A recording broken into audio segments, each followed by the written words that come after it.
Valley. This is City News, now on 101.1 FM and 1310 AM. This is Tuesday, the 13th of July. Good morning, I'm Jason White. Right now in Ottawa, cloudy sky, light rain, 20 degrees. It's 20 in Smiths Falls. Here's what's making news in Ottawa and the Valley. Breaking news from Ottawa's East End, where a man has been shot and is in critical condition. Ottawa police tell City News a 30-year-old man was shot around 3:20 this morning at an apartment building on Russell Road, just south of Saint Laurent Boulevard. He was taken to hospital with serious injuries and is in critical condition. No other victims were located at the shooting scene. So far, there's no word of any arrests. The investigation continues. Stay with City News for the latest on this developing story. It was a place known as Canada's Alcatraz, a place where escape was virtually impossible. Now, the site of a former residential school near Vancouver Island is the scene of yet another discovery of unmarked graves. Our Jamie Pulfer has the latest on that story. More than 160 unmarked graves were discovered at the site of another former residential school in this country, the Cooper Island Indian Residential School near Vancouver Island, called Canada's Alcatraz, due to its remote location and the documented cases of children who died trying to escape. The discovery confirmed by the Penelakut tribe. In a statement, Chief Joan Brown says many of the children who were forced to attend the school never returned home, causing generations of trauma. This survivor spoke in a documentary made by Métis filmmakers. My parents were threatened if I didn't go to that school. They were going to be put in jail, so I had to go. Now, the school operated between 1889 and 1975, run by the Catholic Church and federal government. It has since been demolished. This comes after similar discoveries at other sites in BC and Saskatchewan. I'm Jamie Pulfer. City News Time 9:02. The death toll remains unclear in a crane collapse in Kelowna, BC, but officials say multiple people were killed. The city of Kelowna declared a local state of emergency yesterday after the company building a 25-story residential tower says there were multiple fatalities. The upper portion of the crane toppled, leaving most of the crane's support tower standing as the construction site and surrounding area remain unstable and unsafe. RCMP investigators are still trying to figure out the cause of that wildfire that leveled the village of Lytton, BC, and claimed 2 lives. Police say they're looking into the movements of people, vehicles, and trains around the time the fire started on the 30th of June. U.S. President Joe Biden is preparing to lay out the moral case for voting rights in Philadelphia today as he faces growing pressure from civil rights activists and other Democrats. They want the U.S. president to do more to combat efforts by Republican-led state legislatures to restrict access to the ballot. White House Press Secretary Jen Psaki says Biden wants all Americans to be as angry as he is over his predecessor's big lie that the 2020 election was somehow stolen. He'll call out the greatest irony of the big lie is that no election in our history has met such a high standard, with over 80 judges, including those appointed by his predecessor, throwing out all challenges. He'll also decry efforts to strip the right to vote as authoritarian and anti-American. Biden has declared protecting voting rights the central cause of his presidency, but an evenly divided U.S. Senate has restricted his ability to act. City News Time 9:03. Time now for a check of the forecast. Here's meteorologist Jill Taylor. Very warm and humid conditions with some scattered wet weather today. Some of the thunderstorms could be very severe with strong wind, especially around cottage country. The high near 27 today will feel like 36, 20 for the low. More scattered showers and thunderstorms tonight and for tomorrow. 27 tomorrow will feel like 35. Thursday, still hot, humid. May get a bit more sunshine, but still a chance of some wet weather for the afternoon and evening on Thursday. For today, the high near 27. A cloudy sky, light rain in Ottawa, 20 degrees. It's also 20 in Smiths Falls. I'm Jason White. For news anytime, follow up online at ottawa.citynews.ca.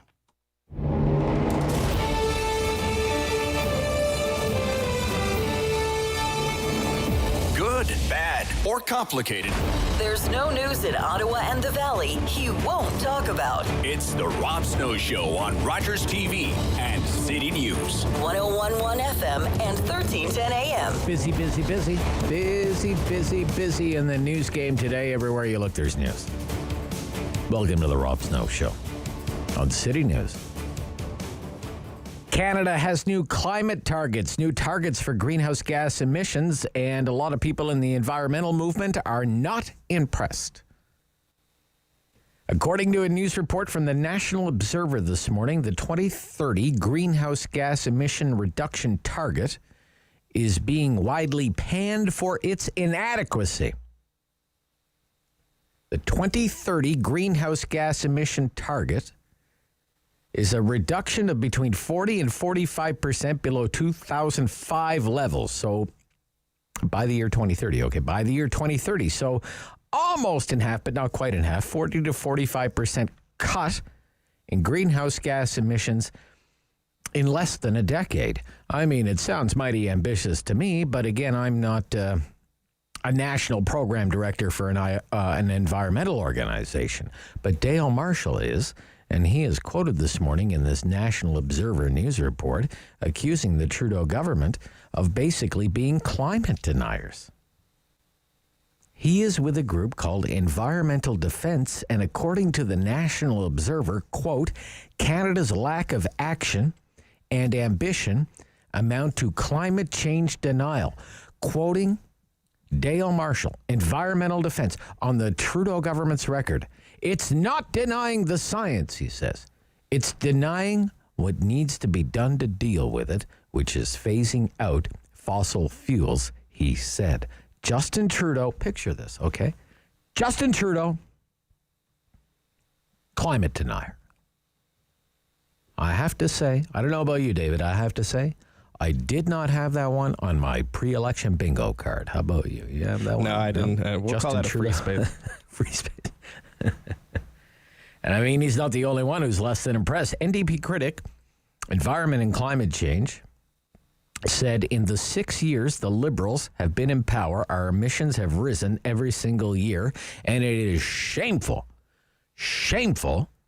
that we are the only G7 country where that is the case, where our emissions have risen every single year. Every single year. Carbon taxes, okay? Carbon taxes. Signing all of these multilateral agreements, canceling some pipelines, nationalizing others, and yet all of it, emissions going up every single year that the Liberals have been in power. Justin Trudeau, climate denier. Oh, the things you read in the news. I found this interesting this morning as well, just an observation more than anything. Okay. For a very long time, a collection of newspaper companies in Canada have been demanding that Google and the other tech giants like Facebook pay them for news.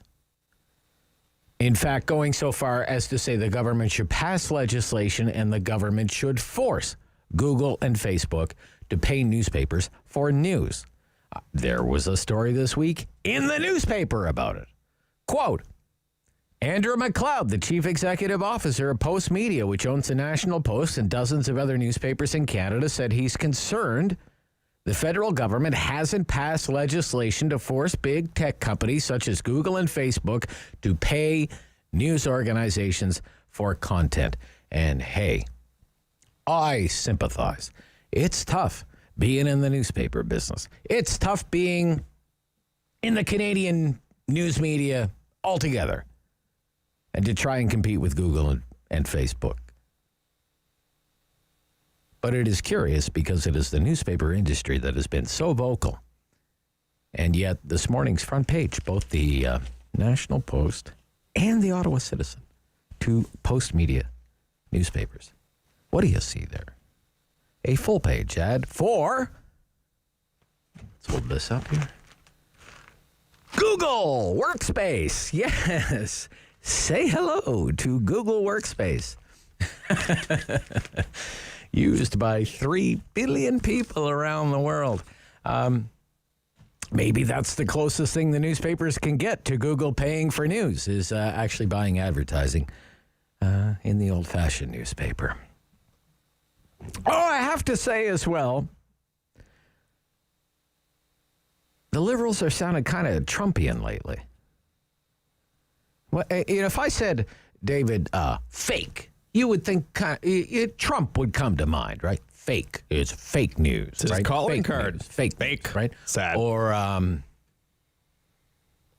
witch hunt. You would think Trump, right? When you hear that. Witch hunt. Witch hunt. It's a witch hunt. Right? False. Yeah. Fake, false. Witch hunt. Witch hunt. So these are kind of liberal talking points now. The Ethics Committee of the House of Commons was meeting yesterday. Mr. Trudeau and the Liberals, as you can imagine, they keep the Ethics Committee very busy. And the official opposition wants to know more about these newspaper reports. They've been in the Globe and Mail about all of this money, taxpayer money, your money, that has been going to a company called Data Sciences, which is owned by a longtime friend of Mr. Trudeau. Childhood friend, Tom Pitfield. What's up with that? Wouldn't you like to know? So, committee meets yesterday, and the Liberals filibustered the committee. 5 hours. Nothing gets done for like 5 hours. This is routine now. This is old hat for them at the committee. The committee meets, they get nowhere. But more than that, they called it a fake scandal, fake scandal, and they called it, the Liberals did, called it a witch hunt. The conservatives on a witch hunt. Fake, like fake news, witch hunt. It's very Trumpian. It's the kind of language Donald Trump would use.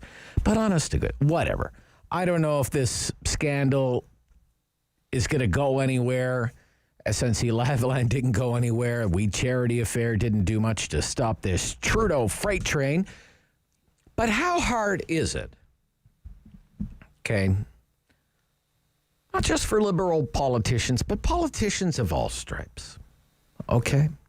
Just to abide by this standard. Don't give sweetheart deals to your friends. Just don't do that. How hard is that? Apparently, it's hard. You know, your friends, whether it's, say, a big Montreal company or a Toronto charity that has big rallies involving young people, or a data sciences firm that's called Data Sciences and it's owned by a childhood friend of the Prime Minister. I'm sure they're all really nice people. But really, you know, if you're in the government, you know, the standard is don't give sweetheart deals to your friends.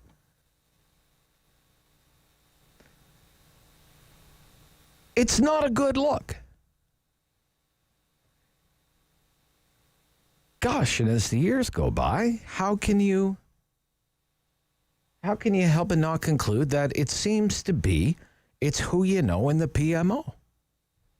So we're going to follow up on this morning. Conservative MP Michael Barrett, Eastern Ontario Conservative MP. He was part of this committee yesterday. He is the ethics critic for the official opposition. So you can imagine he's super busy. He's super busy. Professor Ian Lee, coming up on the program right after the 9:30 news. One of the things we're going to talk about is housing. More than $700,000 average selling price for a house in Ottawa, average selling price. We had Frank Napolitano on last week from Mortgage Brokers Ottawa. He told us in some of the older neighborhoods, the highly coveted older neighborhoods of Ottawa, Sandy Hill, Alta Vista, Old Ottawa South, places like that, nothing less than $1 million now, David. Nothing less than $1 million. Remember that when he said that last week? He said anything that was going for $750 is $1 million now. If it was $750 last year, it's $1 million now in Ottawa. And if it was $1 million last year, it's probably 1.2 or 1.3 million this year. In a year. So it's all kinds of wild and crazy. And a lot of it, of course, has to do with supply and demand. Lots of demand, not so much supply. And the new head of Canada Mortgage and Housing has a solution. She says, like a light bulb moment for the nation, why don't we build more houses? Like, let's build lots and lots of houses. So we're going to talk about that with the professor, and we're going to get into the whole issue of vaccine passports. No shot, no service, the consequences for the unvaccinated. Consequences for the unvaccinated. Should business owners be allowed to tell customers, you can't come into my store, you can't come into my restaurant, you can't book a hotel room in my hotel, you can't book a ticket on my airline, whatever the business happens to be, unless you are fully vaccinated against COVID-19. Going to ask the professor about that, and I want to ask you about it again when we do our talkback hour. This is an issue. People got really worked up about this yesterday. Should there be consequences for refusing to get vaccinated against COVID-19? Well, there will be in France, as we are learning. Similar to Quebec, President Macron said yesterday France will have a vaccine passport. They don't call it that. They call it a health pass. But you will need to whip it out if you want to get into a restaurant, if you want to get into a cafe, if you want to travel on the train, these kinds of things. And further than that, for frontline healthcare workers in that country, a vaccination against COVID-19 will be mandatory. So there will be consequences for refusing to get vaccinated. I want to get right back into this with you this morning during our talkback hour between 10 and 11 o'clock, an hour of opinions, an hour of phone calls. You were all over the place on this issue yesterday, and it was so busy on our phone lines we couldn't fit everyone in. So if you didn't get through yesterday, give us a shot this morning on the Rob Snow Show on City News.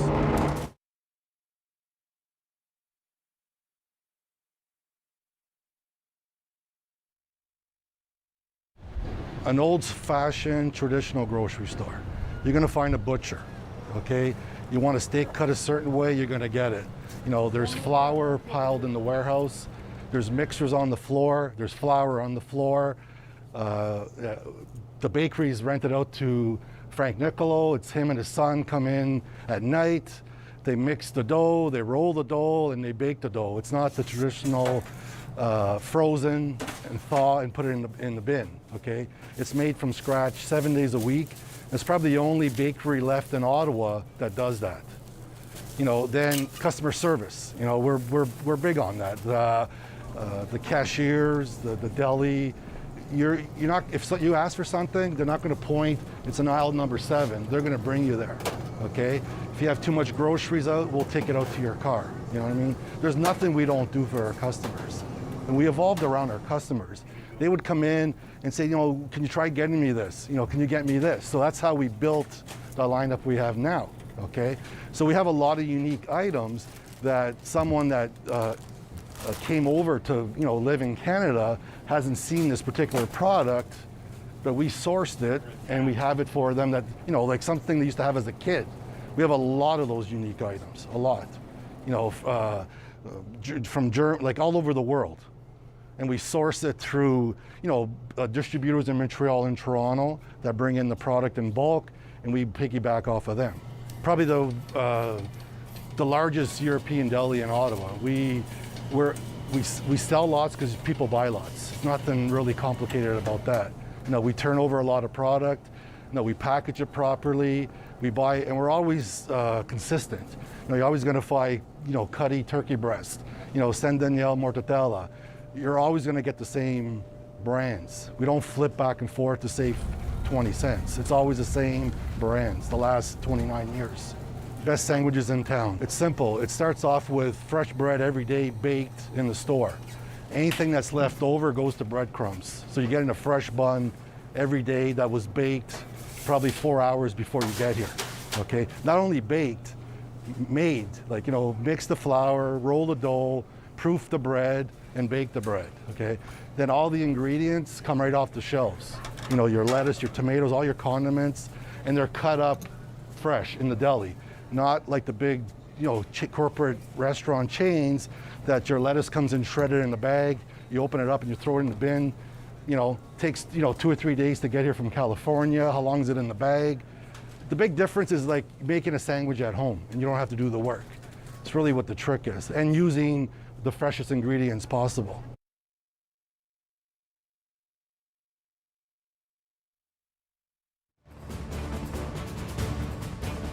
fair, fun.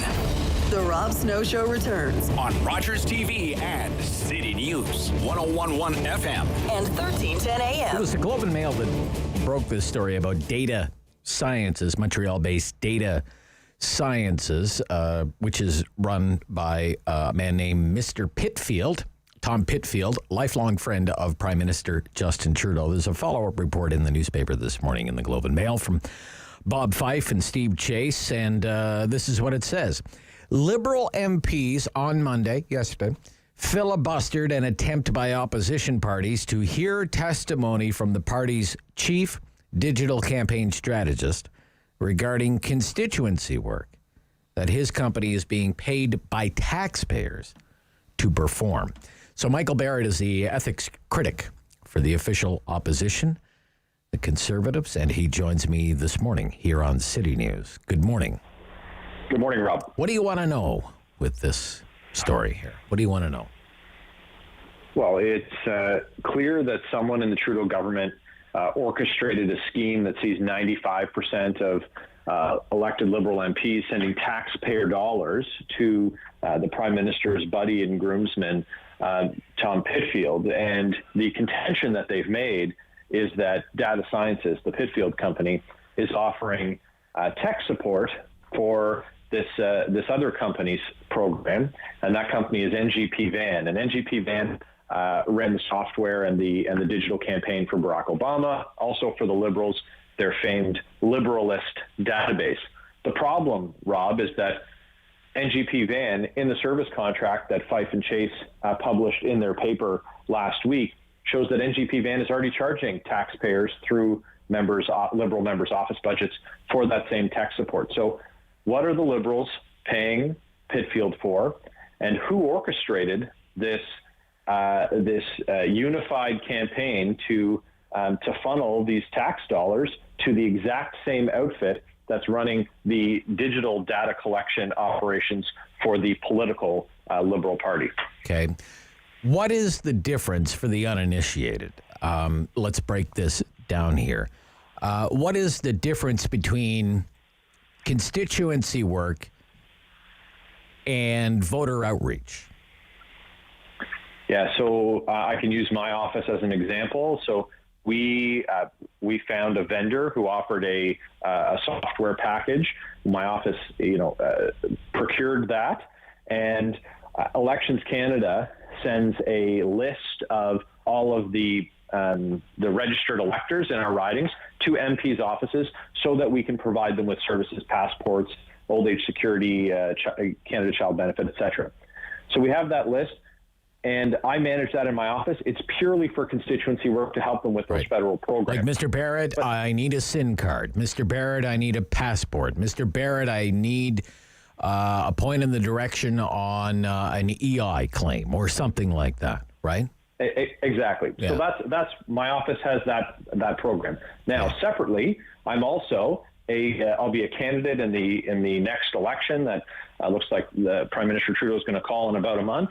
I participate with the Conservative Party, and we use a program called SIMS, and SIMS is funded entirely by donations to the Conservative Party, and it's not on the desktop in my constituency office. So if someone calls in and says, Mr. Barrett, you're doing a great job, Mr. Barrett, you're doing a terrible job, if they're telling me I'm doing a terrible job, they don't usually call me Mr. That information, that information doesn't go across to the party database. Our question is, if the Liberals are using the same provider and the same program, how are we to believe that that information isn't being cross-pollinated? Okay. What history is there of cross-pollination with Liberal members of Parliament or Liberal candidates? What evidence do you have of that? Well, the ask was that they demonstrate to us what they're paying for and what they're doing with it. And there were two Liberal MPs who were interviewed by the Globe and Mail, Wayne Easter and John McKay, and these are veteran Liberal MPs. And they said they had no idea what the money was for. They were just told to sign the form by the chief government whip.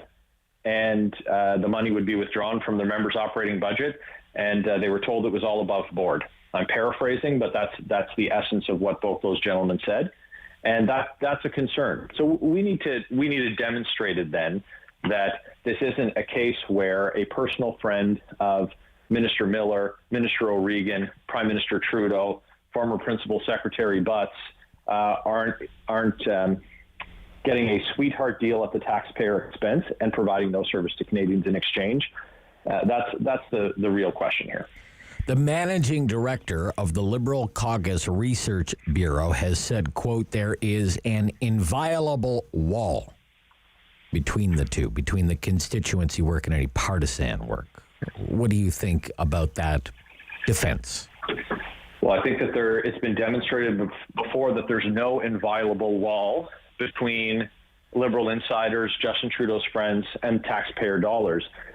Case in point, and it's directly related to this, is Mr. Pitfield and his wife, who was then the president of the Liberal Party of Canada, accompanied the Prime Minister on his illegal trip to Billionaire Island. So the question here is about this conflict of interest, and that's the most concerning thing. They have a pattern that's been demonstrated over the last 6 years, and they can't be believed. Yesterday in the committee meeting, one of the Liberal MPs she said that it was a fake scandal that was reported in the Globe and Mail. Where have we heard that before, yes, Rob? Fake and a witch hunt. Fake and a witch hunt. Yes. Fake and a witch hunt. Well, this is the same Liberal Party that said that the SNC Lavalin scandal that was reported in the Globe and Mail was false. But we know that. Okay, so the Liberals want this all referred to the Board of Internal Economy. What's wrong with that as a resolution or a compromise?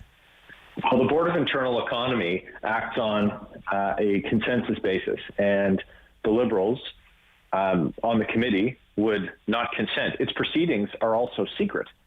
So in this case, it would go there and they could kill it. It would have a swift and private death. Also, the outcome would not necessarily be public. It should also be noted that the chair of the Board of Internal Economy is the Speaker of the House of Commons, who also has a contract with data scientists. Okay. Thank you very much for your time this morning. We'll see what happens with it. Thank you, Mr. Barrett. It's a pleasure. Thanks. Yeah. Leeds-Grenville-Thousand Islands, Rideau Lakes is his riding. That is Conservative MP and opposition ethics critic Michael Barrett.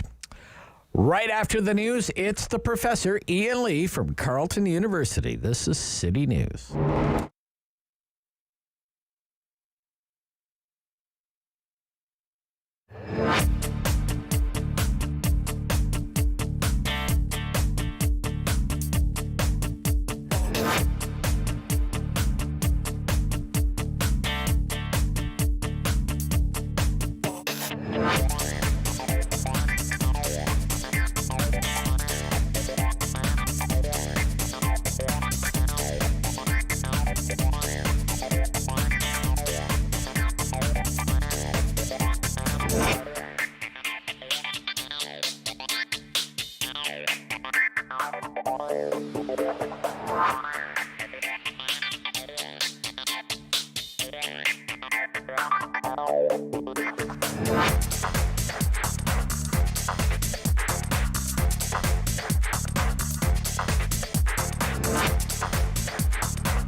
1 for local news in Ottawa and the Valley.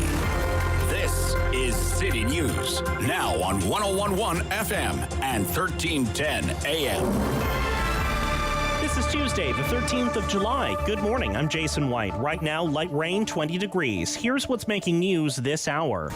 Breaking news from East End, Ottawa, where a shooting has left a man in critical condition.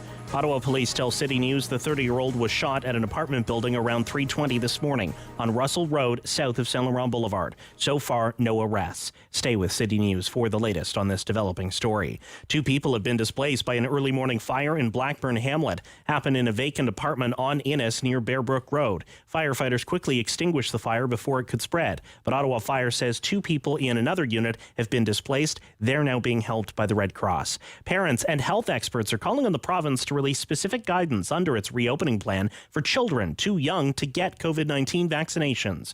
A pediatric infectious disease physician says she'd like to see details on whether kids under 12 will be subject to different guidelines when the province moves to stage 3 on Friday. The National Gallery and the Canadian Museum of Nature will reopen their doors Friday. The third phase of Ontario's reopening allows museums to open at 50% capacity. The Museum of Nature requires tickets to be obtained in advance, even for free Thursday evenings.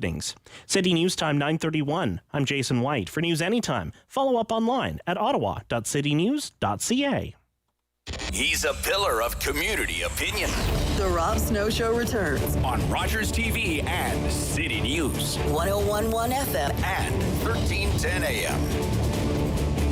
He's with us every Tuesday morning. He's the poor professor from the Glebe, although I believe he is spending time in Cardinal, Ontario these days. Professor Ian. For a holiday. St. Lawrence on the majestic Saint Laurent. Good for you. Good for you. It's nice to hear from you again. I hope you're well these days. Doing very, very well in that beautiful Canadian summer.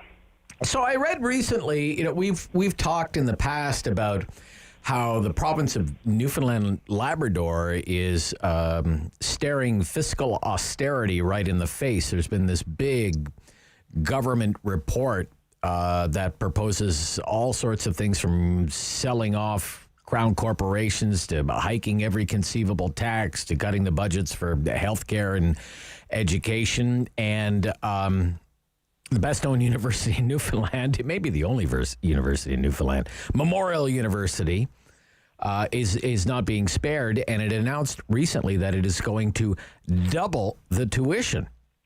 Double it in a year. Now, I was surprised to learn that tuition at Memorial University has actually been frozen for 22 years. It's been frozen for 22 years. The annual tuition, university tuition, $2,550 a year. So yes, it's going to more than double to $6,000 a year. And the international students will pay $20,000 a year. What do you think of these costs? First of all, well, $6,000 a year, $20,000 a year for international students. Right. I'll put that into context in one moment, but just the bigger picture story here was that I think this is just an example of why Newfoundland and Labrador is in such terrible shape. It's essentially insolvent. The Blue Ribbon panel, which was appointed by the governor of Newfoundland and Labrador, Moira Green, I believe, who's a former resident, found that when you add up all the indebtedness of Newfoundland and Labrador, including Crown corporations, unfunded pension funds, and so forth, they owe around $45 billion. Now, there's only 500,000 people in Newfoundland and Labrador. That's right, yeah. That's half the city of Ottawa. Forget the government of Canada. That's half the population of Ottawa. Yeah. And Ottawa, and some of us are concerned because Ottawa's long-term debt is, I think, $2.5 billion. About $2.5 billion, yeah. $2.5 billion. Yeah. And Newfoundland and Labrador is around $45 billion. I mean, it's so crazy, staggering. It's unbelievable. And I think this is a good example. You know, when you freeze tuition fees, and if I'm not mistaken, there were some disciplines where the tuition fees were free. They waived them in some parts. Anyways, the party is coming to an end. It was unsustainable. These successive politicians, liberal and conservative, were profligate and irresponsible. Now the chickens are coming home to roost. Let's deal with your actual numbers, which you've talked about, and there's people saying, this is terrible, terrible crisis, horrible crisis. They're going up to $6,000. So I looked up Stats Canada because I am evidence-based. Yes, you are. And I mean, not some crazy blog site by social activists or NGOs. I mean, data from StatsCan. That's right. And, empirical. You're empirical, yes. Empirical from reliable sources, That's as I right. tell my students, which That's means right. government statistical agencies. Yeah. Okay, this is straight out of StatsCan for 2020, 2021. The average tuition fees, all fields of study, then they break it down by different fields. Some are higher, some are lower. Okay. But the average in Canada is $6,500 Canadian dollars for domestic students. Okay. So Newfoundland and Labrador is still slightly below the national average. So the idea But it's actually close to the average. Yeah, they're 6,000 now, and as opposed to 6,500. But the point is, the headline story is, oh my goodness, those poor people in Newfoundland and Labrador, they're just being exploited up the wazoo. Doubling tuition. They're doubling tuition. Yeah, and they didn't just freeze. Horrible. Yes, they didn't just freeze it. Yeah, it was frozen. It was frozen for 22 years. They froze tuition for 22 years. And let me. I'm jumping to the international student story because it illuminates the domestic students. We've heard the Canadian Federation of Students. I've debated them, by the way, on radio, on CBC Radio. Ontario Federation of Students. They go on and on about how students are, dealt with post-secondary students, university, college, are just dealt with so terribly by governments. They don't get any money. And this is just such a fraudulent, dishonest misrepresentation. International students, which pay somewhere in the range of $25,000 to $28,000, and people say, look at that, look at how Canadian universities are exploiting those international students. That, in fact, is the actual, real, unsubsidized, true market cost of sending a student to university. Yeah. So wait a minute. If it's $25,000 is the true cost, and the average cost students pay across Canada is $6,500. Yeah. Every student, every bum on chair full time is getting about $19,000 per year subsidy. Now imagine if you went into the proverbial BMW, because university post-secondary is a luxury good, I argue, because it produces the next generation of the top two quintiles. Okay. Imagine going into a Porsche dealership or a BMW and saying, okay, I know it's $80,000, but I want 80% off because, hey, I'm a student. I want the student discount. 80% discount from market. So my point is, okay, there's a consensus in Canada for a long time that we should subsidize post-secondary. Yes. I think that consensus is going to erode in the years ahead because of the aging of society that we've talked about many times. Yes. We're going from 12% to 25%. People can say, what's that got to do with university? Well, two things. Healthcare is going through the roof because older people, guess what? Their bodies are wearing out, and they consume gargantuan amounts of health care. Not my opinion. That's hard data from CIHI, Canadian Institute of Health Information, that collects the data from guess who? The provincial ministries of health. And an 80-year-old is consuming somewhere around $20,000 a year per person. I'm not condemning or slamming 80-year-olds. I'm saying that as more and more people, we go to 25% of the population over 65, the health care is going to be consuming gargantuan amounts, and provincial governments are going to say, wait a minute, we can't afford it all, so what's going to get cut? Well, we have a choice. We can put more money into health care or keep on subsidizing those young, healthy, dynamic 22-year-olds that can jump over tall buildings in a single bound. No politician is going to do that. I don't care what political party. If they have to make a choice between putting more money into health care to help elderly, older, sick people versus young, extremely healthy people with their full life ahead of them, I think it's very clear that they're going to cut funding for post-secondary, and given that they but I don't know, the calls are to make it even less expensive. Maybe even make it free. Now, maybe even make it free. Hasn't hit home yet, Rob. Yeah, maybe even make it free. In the next 3, 4, 5, 6 years, as the numbers start rolling in, and the politicians, it hits them over the forehead like a 2x4, and then they say, "Oh my God," and then people are going to start to say, people are going to start to raise questions. Wait a minute. Why are we subsidizing these young, extraordinarily healthy people? By and large, young people are vastly more healthy than I am. And the data, the StatsCan data and the U.S. Census Bureau data from the Second World War till now is incontrovertible. People with university education have the highest average incomes, and they have the lowest rate of unemployment. They end up in the top 2 quintiles overwhelmingly. Okay, the top 40% of the All right. population. There are other things I want to cover off here, but I just, trusty producer David, just tuition, Carleton University undergrad, depending on the program you take, $7,000 to $11,000 a year. Just tuition. Yeah, well, there's tuition.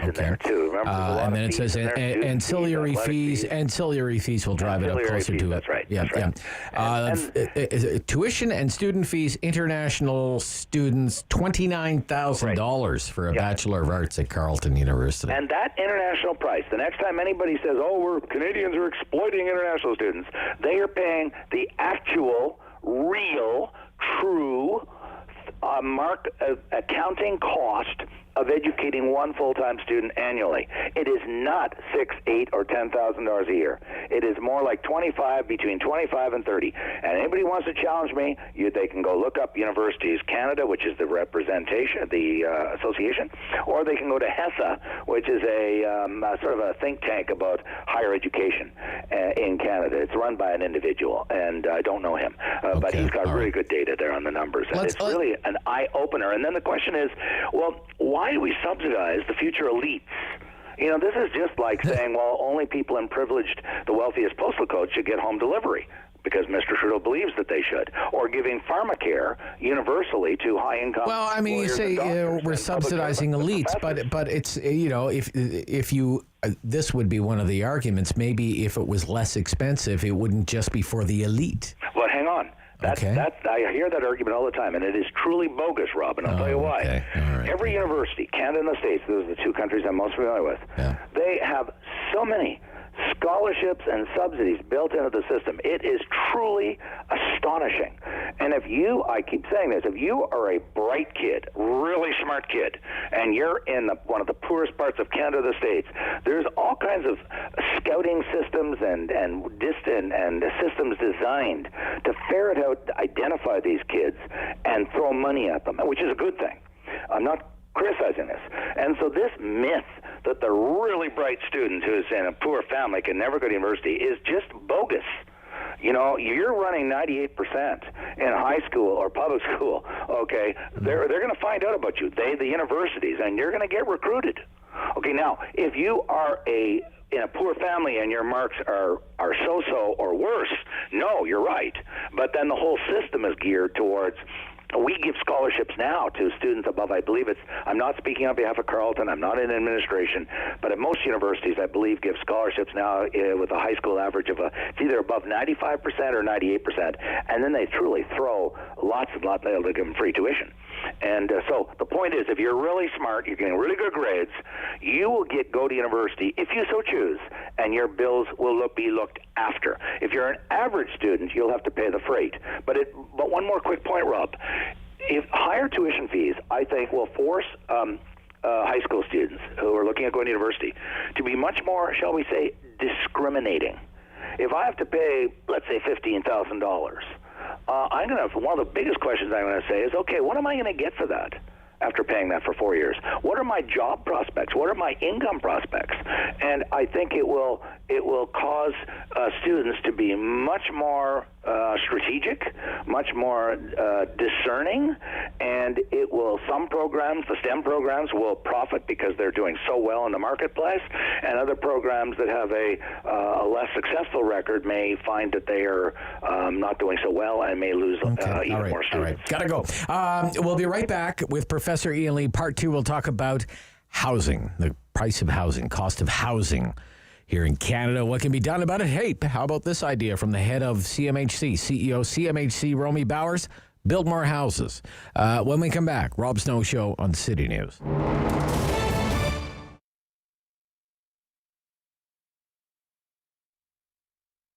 It was devastating, and it's devastating to all small business, but not knowing where it was going to go. But then the renovation market, as people stayed home, took off like wildfire. And for us, yes, we're very lucky, very fortunate that we were able to turn things around. I think a lot of it had to do with our internet presence as well, that I was, kept working on over years, and then it kind of took off. So that was very positive. But now, no, people are staying at home. We're renovating. different markets, whether it's a kitchen or a backyard or your fireplace. They want to cozy things up. So yes, things are extremely busy right now. Right now it's fireplaces, and I think with the snowbirds, a lot of those clients have existing wood fireplaces, so they're looking at inserts. So they want to convert the wood to gas. They don't want to deal with the wood part of it, but they want it clean and easy and efficient, and that's been a major increase in our business. The cottage and chalet market has really increased, absolutely. We see that people, that's their staycation now, is either the backyard or their cottage with their close bubble of family. So there's no question that we've seen a big increase in that area as well. I've seen a change in the backyard because now the staycation, from my past being in the pool business, one of our great clients was in the other day and he's in the pool business. He's booking for 2022. For in-ground pools, okay? So I think what's happened now is that's brought everybody back home, and I think maybe down the road, maybe 3, 4, 5 years from now, we're still gonna see people spending time in their backyards and staying home more. The barbecue area, really, we call it the backyard. So you walk out of your house into a backyard, and it kind of looks like that with the fencing and the sky and things like that. So that is just our fun room. It's just, there's a lot of cool gadgets there that has to do with dealing with charcoal and wood pellet barbecues. To go online, you're going to find, you just Google, romantic fireplaces will come up. The one nice thing about our work is that when the Google reviews and the Google pictures are phenomenal. We're uploading stuff every day. I have at least 1,000 jobs, real jobs that you can take a look at, either on the Google pictures on the drive, or if you go to our website at romanticfireplaces.com and click on our work, it's where we used to load lots of them up, but there's lots of pictures there too. But the great thing about that is they're real. There's testimonials there about people talking about our team.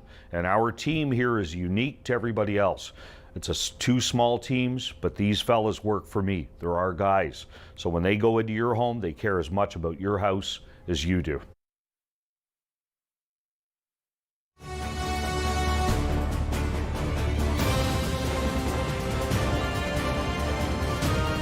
He's the opinionated Ottawa icon. The Rob Snow Show returns on Rogers TV and City News. 101.1 FM and 1310 AM. So we're back with Professor Ian Lee, Carleton University. He's with us every Tuesday. I want to get your take on what to me are some very common sense comments from the new CEO of Canada Mortgage and Housing, Romy Bowers. Quote, in my mind, this is what she says, in my mind, the best way to address house price escalation is to provide more supply. Ms. Bauer said she believes the glorification of home ownership needs to end. I want to ask you about that. She said more needs to be done to add more homes per square kilometer in urban centers, a process known as densification. She said there's no silver bullet to quickly adding supply, but she said there are lots of barriers to development at the local level, such as zoning issues, NIMBYism, not in my backyard, from homeowners resistant to denser neighborhoods. Build more homes. I mean, it's... I applaud her. This is one step forward, one step back. Okay. Let me explain that. Yeah. I've been arguing for literally 5-10 years, well back, well before the current crisis, way before COVID, that we were not building enough homes in Canada. I do believe in the laws of economics, and I do believe that law of supply and demand is a law. It is, the more the price goes up, demand goes down. It's the basis of the carbon tax, by the way, that progressives love so much, and it's based on that logic. And when there's a shortage of something, people bid up the price because there's too many people chasing too few numbers of that good. And housing has become the classic example. And I, as you know, Rob, I have blamed councillors and mayors across Canada because of this fraud that they have perpetrated. And I'm using the word very carefully, very strongly, though, this fraud of urban sprawl. Or suburban sprawl, which is their coded attack or criticism of young people and immigrants who want to buy their home in the burbs because it's affordable. It's less expensive, at least historically. It always was. And so they said, intensification. And why? That's also, I believe, profoundly dishonest. Let me explain why. Because I'm using numbers. The planners, the central planners in Ottawa, and the councillors that supported intensification say, look, the city's going to grow from 1 million to 1.5 million is the forecast by 2050. I accept those numbers. So now what they're telling us is that we can deal with 500,000 people and put them mostly in the urban center. When I say the center, I mean the intensification within the existing boundaries of the city.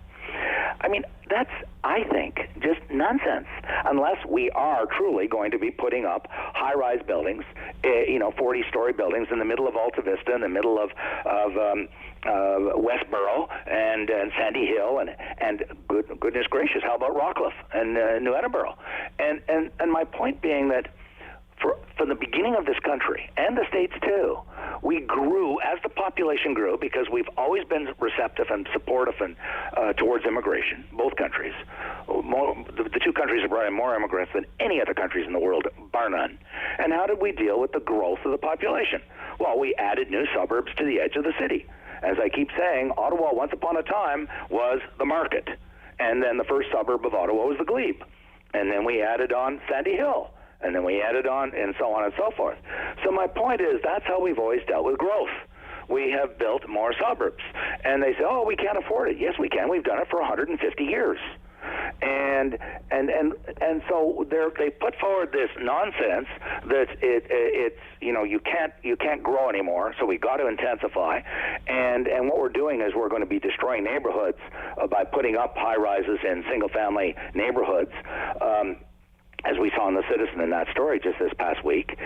Just like in the 50s, the progressives said we've got to put freeways through places like Spadina, and they destroyed neighborhoods. This is just the new Spadina of the progressives. They have this is the new, growth phrase, or their new favorite mantra is intensification. And I'm not saying we can't do any intensification. I'm just saying I don't believe you can put the 500,000 people projected to grow in this city in the urban center or core of the traditional boundary of Ottawa. We're going to have to build more suburbs, and we have to accept that that's the price of growth and support for immigration. And I strongly support immigration. We need more immigrants. And the idea, we can build affordable housing in downtown is nonsense. The most expensive place in any city is the urban core. And so this is where I applaud the CMHC CEO for saying, look, we have a shortage of supply.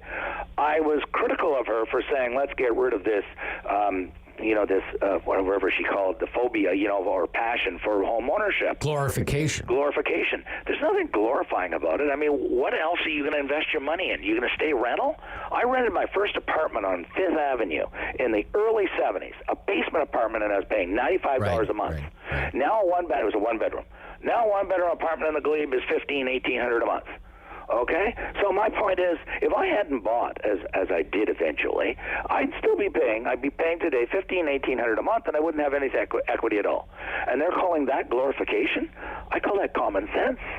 I don't know if that's what they mean by glorification, but that, if you're a renter or, certainly if you're in public housing, that there's a stigma attached to that. No, I don't agree. I mean, they're trying to, again, demonize, just like they're demonizing suburban growth and calling it urban sprawl. They're trying to demonize now home ownership. First off, it's not the role of the Prime Minister or the President of CMHC to tell us what to eat or what to drink or what to think, or whether we want to rent or own. That's a personal choice. Sure. Progressives are always saying, they talk about, people have individual choice. We have individual freedom. And then they turn around and hector us and tell us about what we ought to be doing. If we want to buy a house individually, that's our choice. It's not the Prime Minister's job to tell each of us whether we should or should not own a house, or his appointee. And the CMHC CEO is essentially appointed by the Prime Minister, by the government, and that's not their job. Their job is to make sure that there's rules, to make sure that everything's being looked after properly, and we've got mass transit and fire and all that sort of thing, fire stations and a fire force and a police force. Yeah. But it's not their job to be telling us where we want to live or whether we want to own a house. No. But But wouldn't you agree that there's kind of like for some, it's like a be all and end all to own a house, like to own a house, or or really not even own a house, but just to have a mortgage and be able to. I think it's the dream of most Canadians. I think we have. But should it be? Should it be? Well, there's some talk. Maybe you shouldn't. Maybe if homes are going for $750,000, or you can't buy anything less. For $1.3 million, you can't get anything less than Sandy Hill for $1.3 million. For I'm agreeing with you, then maybe you should just drop that dream, become a renter, and invest in the stock market instead. Well, okay, but that's people's choice. That's not the CMHC president to tell me or you what to do with our money. All right. And remember, the councillors created the crisis. I'm very strong on this. They have deliberately, not just Ottawa, GTA, Vancouver, deliberately, socially engineered restrictions on building to create deliberate shortages. And if you really want to be cynical, as I am, it was to make the urban millionaires in the Glebe and Sandy Hill and New Edinburgh and Rockcliffe, transform them from millionaires into multimillionaires. Okay. Well, we only have 2 minutes left. In Ottawa. We only have 2 minutes left. We only have 2 minutes left. Vaccine passports. Do you think it's going to be okay for businesses to say, Professor Lee, I want to see your proof of vaccination, or you're not coming into my restaurant, my business, you're not coming onto my airplane, you're not booking a hotel room, you're not doing anything. No shot, no service. What do you think about that? Not only is it inevitable, I think it's extremely prudent. And I know you've been discussing it this last week, and I know there's some people very angry. But it comes down to simple liability and risk. I've told people, listen, if you go into a business or into a school, a university, and the university has failed, universities have failed across Canada to say we're going to identify and deny entry to those who are not vaccinated, and thereby let people onto campus who are sick with COVID, and somebody dies. I hope that the family sues the pants off that business, sues the pants off that university, and takes them to court for as much as you possibly can get, because that is negligence. You should look. I can drink as much as I want in the confines of my house. If I want to drink myself silly, that's fine. But I do not have the right to go out and get in a car and drive down the road and kill other people. You have the right not to be vaccinated, but you don't have the right to go into another store, into a public store where there's people, and infect them. This is where people, John Stuart Mill, the famous political theorist of the 19th century, said, your freedom ends when your fist touches my nose. Okay, in other words, you can't impose your choices and hurt me in the process. People who refuse to get vaccinated and thereby expose themselves to COVID are putting me at risk when they want to go into the university, into a classroom, or into a bar or a restaurant. Okay. And that's not acceptable to me. And I hope that anybody who gets infected, if there's businesses that don't have COVID passports, sue them. Sue them up the wazoo. Okay, up the wazoo. Shut them down legally. Okay. This segment is up the wazoo. We're done. Gotta go. Enjoy the rest of your holiday. Thanks very much. Thank you. We're not giving you vacation pay for this, by the way. No vacation premium, okay? Thank you, Professor Ian Lee. From Carleton in Cardinal. Beautiful spot, Cardinal.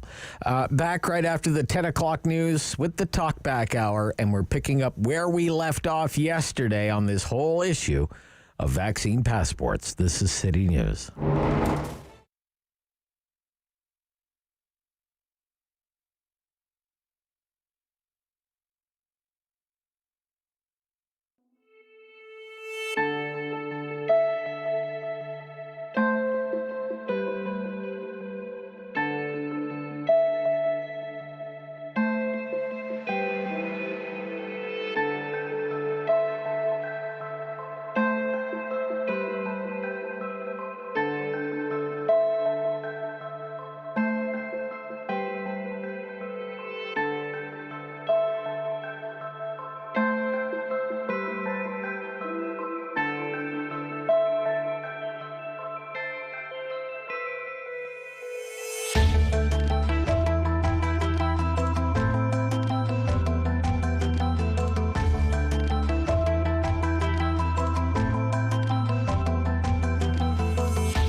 news in Ottawa and the Valley. This is City News, now on 101.1 FM and 1310 AM. This is Tuesday, the 13th of July. Good morning. I'm Jason White. Right now, mostly cloudy, 21 degrees. Here's what's making news in Ottawa and the Valley. Breaking news from East End, Ottawa, where a man has been shot and is in critical condition. Ottawa police tell City News a 30-year-old man was shot around 3:20 this morning at an apartment building on Russell Road, just south of Saint Laurent Boulevard. He was taken to hospital with serious injuries and remains in critical condition. No other victims were found at the shooting scene. So far, no word of any arrests. The investigation continues. Stay with City News for the latest on this developing story. It was known as Canada's Alcatraz, a place where escape was virtually impossible. Now, the site of a former residential school near Vancouver Island is the scene of yet another discovery of unmarked graves. Our Jamie Pulford joins us with the latest. More than 160 unmarked graves discovered at the site of another former residential school in this country. The Cooper Island Indian Residential School near Vancouver Island, called Canada's Alcatraz due to its remote location and documented cases of children who died trying to escape. The discovery confirmed by the Penelakut tribe. Chief Joan Brown says many of the children who were forced to attend the school never returned home. This survivor spoke in a documentary made by Métis filmmakers. My parents were threatened if I didn't go to that school. They were going to be put in jail. So I had to go. The school operated between 1889 and 1975, run by the Catholic Church and federal government. It has since been demolished. This after similar discoveries at other sites in BC and Saskatchewan. I'm Jamie Pulford. City News Time 10:03. A crane collapse in Kelowna, BC has killed multiple people and prompted a local state of emergency. The upper part of the crane toppled as it was being dismantled at a construction site for a 25-story high-rise. Emergency officials say it remains unstable. Kelowna officials still haven't released a death toll other than to say multiple people have died.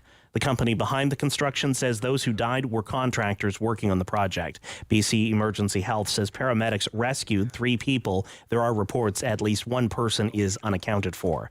An Ontario court will hear more testimony today at the trial of Linda O'Leary, charged in a 2019 boat crash that killed 2 people. The wife of celebrity businessman Kevin O'Leary has pleaded not guilty to a charge of careless operation of a vessel under the Canada Shipping Act. Court has heard that she was at the helm when the O'Leary boat struck another vessel on Lake Joseph, north of Toronto. A provincial police officer testified yesterday Linda O'Leary registered an alert range blood alcohol level in a breath test shortly after the crash, but O'Leary has claimed she consumed 1 drink after the crash, not before.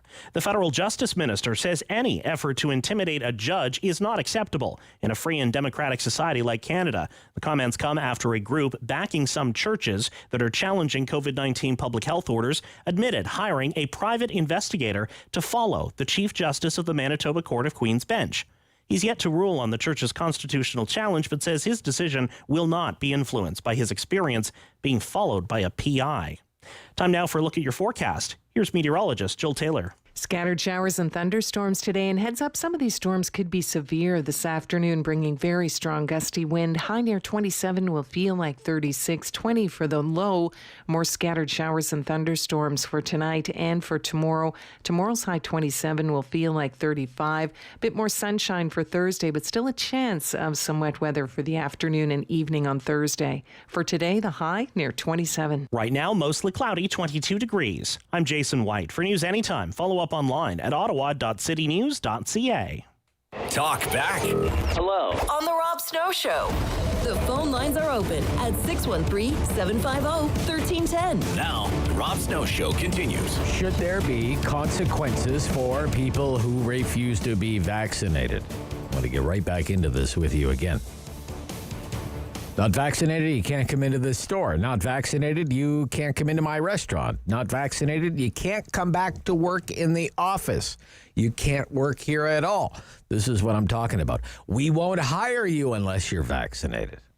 Not vaccinated, you can't travel on an airplane, a train, rent a car, planes, trains, automobiles. Can't book a hotel room. What do you think about this? Quebec is going to do this. Premier Lagosa, we're going to have a vaccine passport. Alberta will not. Alberta Premier Jason Kenney ruled it out yesterday. France, though, President Macron, we're going to do this. Some American states are going to do this. Some have ruled it out entirely and said, no, not ever are we going to have that in this state. A lot of it depends on whether it's a red or blue state. Vaccine passports, health passes, whatever they're called. Consequences for refusing to be vaccinated against COVID-19. What do you think? 750-1310, 750-1310, 613-750-1310. Right to it. Marion in Ottawa. Yes, good morning. You're on City News. Should there be consequences for people who refuse to be vaccinated? No, I do not believe that at all. There should not be consequences. I believe that as a Canadian citizen, I do believe that we have the right to choose what we deem as safe and healthy over our body. Right. And I feel as a society, a lot of us are not living a healthy lifestyle. Many people are living very unhealthy. I'm one of these people who takes extreme, good care of my health. I'm always keeping my immune system really healthy. I'm never sick. I don't have vaccines. So I feel that I should have the right to choose. So you haven't had any COVID-19 vaccines at all? I have never had a COVID vaccine. I don't know anybody who has COVID. Nobody in my circle has it. Nobody in my family, friends. I don't know anybody. Right. And I'm a firm believer in taking control of your own health. I think our health is our responsibility. I do not believe the government has the responsibility. But do you think just by being healthy, you have built up some kind of natural immunity, Marion, to contracting COVID-19? Yeah, I do believe, because we've had 26,000 people have died in Canada. I'm sure a few of them were healthy. Well, that's what they say, right? That's what do you mean? That's what they say. But we don't really know for sure because we don't know how accurate these figures are because the testing is highly inaccurate. As we know, those PCR tests were not designed to do what they're doing, so they're really not accurate. I mean, you could keep testing. Where are you getting this news? Well, I'm getting a lot of very good information, very good sources, and very good sources. Yeah, really super. From medical professionals who are looking at the other side, like questioning. Because I've interviewed many medical professionals, as you can imagine, in 16, 17 months. I mean, smart people. I mean, Canada Research here. People who have gone to the finest universities in the world, Marion. Exactly. Yeah, none of them have said anything that you have said. Well, when it comes to the accuracy of PR tests, when it comes to the protection provided by COVID-19 vaccines. Right. With all due respect. I fully believe that you've, interviewed these people, and these people are out there. Yeah. And there are a lot of medical professionals. Marion, I agree. We will agree, Marion. Some people are out there, for sure. Thank you. I'll put you down as a no, though. Diane in Ottawa, should there be consequences for refusing to be vaccinated? Hi, Rob. Yeah. Yes, but I want to say thank you, Professor Lee. I adore John Stuart Mill because he believes in freedom of speech. And to the lady just before me, your rights end when mine are violated. I don't want you to have a vaccine, but I want you to stay at home. You can order your groceries. You can do everything you want from home, but don't I want you to protect my you don't want them. You don't want them sitting at the table in the restaurant next to you. No. In other words, and I want to tell you a very fast story. In 1991, I came back from England. I was taken into a room at Toronto Airport. I was asked why I did not have a smallpox vaccination when I went to England. And I said, my doctor said it wasn't necessary. There were no cases in Canada or the United States. Do you know how long it took to eliminate smallpox? About 200 years. Okay. So, yes, and a lot of people died from smallpox. Sure. Okay. So, that's my... Okay, so yes, there should be consequences, you're saying. Definitely yes. consequences. Okay. Yeah, and what one of them is you can't socialize the way other people are socializing again. You can't go on the airplane with me to Vancouver. Right. Okay. Thank you, Diane. Thank you. Bye. Thank you. Okay, so there you go. 2 calls. 2 diametrically opposed opinions. Don't you love talk radio? Here we go again. Prescott Russell. Melissa, you're on City News. Should there be consequences for people who refuse to be vaccinated? Well, I am fully unsure of this because at this point, we never forced anyone to get the flu shot. So I'm wondering, I'm just questioning why we don't force the flu shot, but we would force this one. I'm just curious to that. To me, I'm wondering why we never forced. Okay, the seasonal flu. Good question. And, maybe that's what some see as maybe a slippery slope. Oh, next we'll have to all get the flu shot once a year or what have you. Okay, good point. But, for example, in the school system, there are immunizations that are mandatory for school children, right? Yeah, but I've seen, in fact, some mandatory. kids Can't go to school without them. Not have their vaccine, right? So I don't understand that either. Well, I think they've tightened up on that. Can't go to school without them. Could be. Right, okay. But I want to try and pin you down here, okay? Okay, sure. Okay, let me give you some, let's say I run a restaurant, you want to come into my restaurant, and I say, well, Melissa, I'd love to serve you, Melissa. I could really use the business, but unfortunately, you're not vaccinated. Would you be okay with that? Personally, I make the own decision. Each business should make their own decision. We shouldn't force businesses to say, okay, you have no choice to do this, because some people might not feel comfortable and others might feel still comfortable. It all depends on however we feel, right? Okay, but I'm using my example. I don't want, Melissa, if you're not vaccinated, I don't want you in my restaurant. Are you okay with that? Well, if you're scared that I do something because let's say the Melissa you think is not vaccinated would harm you. Well, I want you to prove to me that you're vaccinated. You have to show me your passport. Well, I'm going to be asking you to prove that you love anal. What? Well, we're getting that personal, right? Oh my gosh! Oh my God! Did she really just say that on the radio? I think so. I'll have to check the tape. You've been doing this a long time. Has anyone ever said that? Nobody's ever said that. Anything like that. That's, well. Holy cow. Okay. Holy cow.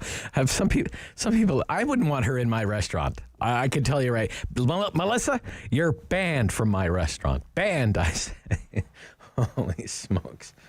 Some people, they just take leave of themselves. They forget what we're doing here. Holy cow.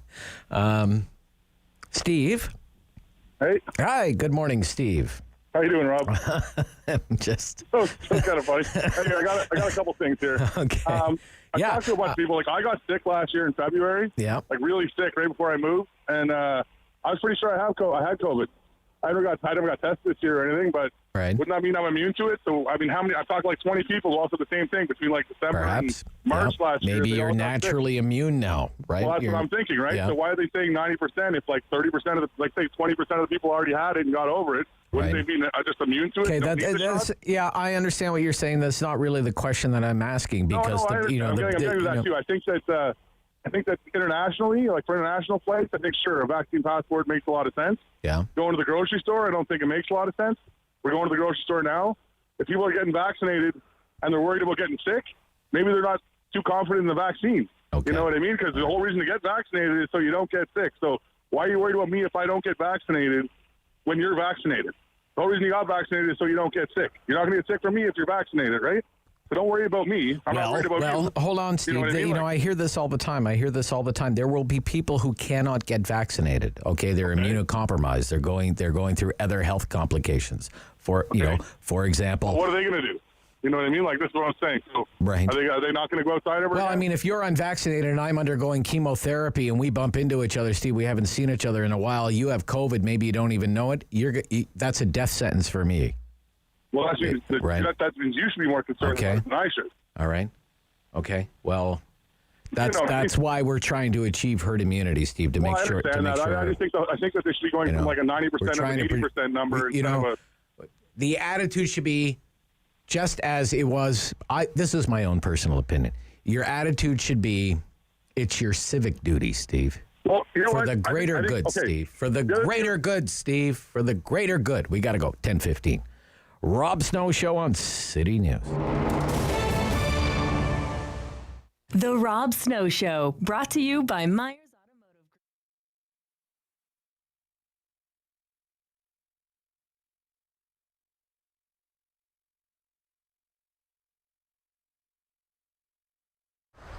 I'm blessed to be married to someone who is a scientist and spent a lot of time following what was happening over in China ahead of time. So he did give us the heads up that this was coming. Not that we believed him right off the bat, but when it did happen very, very quickly, we were prepared. We had hand sanitizer and we were set up to not close our doors. So we locked the kitchen down at Wellington Street, but we left this kitchen open. We put in protocols immediately. We only allowed our very small crew of 4 or 5 people in at the time. No deliveries were allowed to come in or out of the building without, they just weren't allowed in and out of the building. So we met them at the loading dock and had very strict protocols in place right away. We had masks and hand sanitizer and the whole thing. So we're very lucky from that perspective, and we're able to, learn as we went as far as doing small, individually packed caterings, the frozen soup program, food for the Ottawa Mission. So we didn't have to close the kitchen and then learn how to reopen it. We just were able to modify and shift as we needed to. Because of our partnership with the Ottawa Mission, we were able to very quickly help support them. They were able to send us some product and some supplies, so it wasn't a burden on our business, and we were able to supply the staffing and the packaging to help produce that when they needed it the most. And we produced about 1,400 meals a week to complement their meals, and we started our soup program right away. We realized very quickly that there was a need in the community to get together and all work together, not only to support local, but also just to support all the people that were suddenly in a position of, being locked down and not being able to get out. So by starting that soup program, our community, our clients got online and started making donations for the soups, and we were able to produce the soups and get them back out to people that needed it. We're right now currently making 150 liters of soup per week, but we've made, I would say, 5,000 or 6,000, easily since the pandemic. Probably more. I'd have to do the math, but lots. I think everybody in the city has to be very aware of how blessed we were to have great weather this summer and people were able to get out and about, and that's going to shift. So we do have to be much more aware of who our most vulnerable is, and I really think we have to work together as groups. There are so many organizations in the city that are doing something and contributing and working together, and I think it doesn't matter who, but see what you can do to just step up and help them, whatever it is, whether it's driving or delivering food, or someone has extra zucchini in their garden, or if they can afford to donate some money to any of these organizations. I just think we all have to work together. We're smarter and wiser than we were the first time. 613-750-1310. We're picking up right where we left off yesterday. It has prompted such curious commentary from time to time. Should there be consequences for not getting vaccinated, refusing to get vaccinated, or should the unvaccinated be able to do all the same things that vaccinated people can do? 750-1310, 750-1310. The nays have it right now, by the way. No, there should be no consequences. No, there should not be any consequences. By a score of 3-1. We'll see how it is at the end of the hour. Paul. Good morning, Paul. You're on City News. Morning, Rob. Should there be consequences for people who refuse to be vaccinated, Paul? For the ones, as you mentioned yesterday as well as today, the ones that refuse to be vaccinated, I say there should be repercussions. Okay. I mean, we have discrimination towards visible minorities to this day wherever you look around. So you know what? They get sick. If they go to the hospital, sorry, go have a drink somewhere else. Enjoy it. No, there should be repercussions. Okay, I'm having a hard time. Why are you linking discrimination against visible minorities to vaccination? You kind of lost me trying to make that connection there. The point I'm trying to make is that when there is something that the majority wants it to happen. Oh, I see. Okay. And it doesn't. Right. Yeah. Okay. Okay. But then discriminate towards them. Yeah. I mean, since the what's going on with the cemeteries and whatnot, it's like it's been blatantly right in front of our eyes for how long? So you know what? You want to have that attitude when you don't get the service. Too bad, so sad. No shot, no service. Exactly. Okay, Absolutely. all right. No shot, no service. Kind of like, no shoes, no shirt, no service, no shot, no service. Right, Paul? Absolutely. Yeah. Okay. What they did to I can't remember her name in the hospital in Montreal, the native woman. Yes. Who ended up dying. Sure. Well, the same thing. You come into the hospital sick as a dog, and they find out that you have COVID and you haven't had the shot. No service. Okay. Too bad, so sad. Yeah. Well, I wouldn't. Let's not take it too far here. Okay. Consequences. What do we mean by consequences? Well, basically, I would say limits on your personal freedom. I would still like to think that if you get sick with COVID-19 because you refuse to be vaccinated, yes, our great doctors and nurses will do whatever they can to save your life. But I'm talking more like limits on where you can commerce, day-to-day commerce, okay? Limits on where you can travel, limits on where you can shop, limits on where you can go for a night on the town, restaurant, bar, cafe, whatnot. Maybe limits on employment opportunities. Okay, that's what Macron is talking about in France. If you're a frontline healthcare worker or you're working with the vulnerable, think long-term care, what have you, you have to be vaccinated. You have to be vaccinated. It's going to be mandatory. But it could also take the form of maybe you can't go back to the office unless you have been fully vaccinated. Or maybe if you apply for a job, maybe you won't get hired unless you've been fully vaccinated. I don't know if that would even be enforceable. Because I don't know. I don't think an employer would be allowed to ask you. These are what I mean by consequences. This issue is exploding. Limits on the personal liberties of the unvaccinated. Okay? That was Randy Hillier. His head just exploded, if you're wondering what that big kaboom sound was. Larry. Good morning, Larry. Good morning, Rob. Yeah, Larry, should there be consequences for people who refuse to be vaccinated? 100%. Consequences across the board. Okay. But before I get into that, I'm baffled, and I don't like using this word, but I'm baffled at the level of ignorance of so many people. And I would love for there to be, if you're able to do like an informal poll, for people that seem to be anti-vax or at least anti-consequences. Are they vaccinated, first of all? Like, are these people vaccinated? Right. Okay. I'd love to know what their education level is. Oh, okay. And I know that might sound kind of elitist. It's not even offensive, but the level of ignorance with some people, I find it baffling. And you see it across the board in the States as, people skew more conservative, and this data exists, and I've shared it before. Okay. Whereas the more likely you are to live in big cities and the more likely you are to skew Democrat, the more likely you are to have a university degree. And people's opinions and attitudes clearly change the more they become conservative. Okay. And well, what makes you think that the people who have called to say they haven't been vaccinated are conservative? That's something I'd be curious to find out. Maybe you're jumping to your own conclusions. Maybe you're guilty of launching your own stereotypes. I totally admit it. I totally admit it. And I have this conversation, variations of this conversation with lots of people, family and friends. Right. And the ones that tend to skew anti-vax, and I have multiple of them, they're all conservative. I have a cousin of mine who lives in Chicago who is a pilot. For a big airline. Okay. And he's a Trump supporter, and that's fine. I mean, conservative ideals is fine, but he's a Trump supporter, and he's been vaccinated because he had to be vaccinated through work. But we've had this dialogue around should people suffer kinds of consequences and whatnot. And one thing, and he's one of his things is he's anti-socialism, like a lot of conservatives are.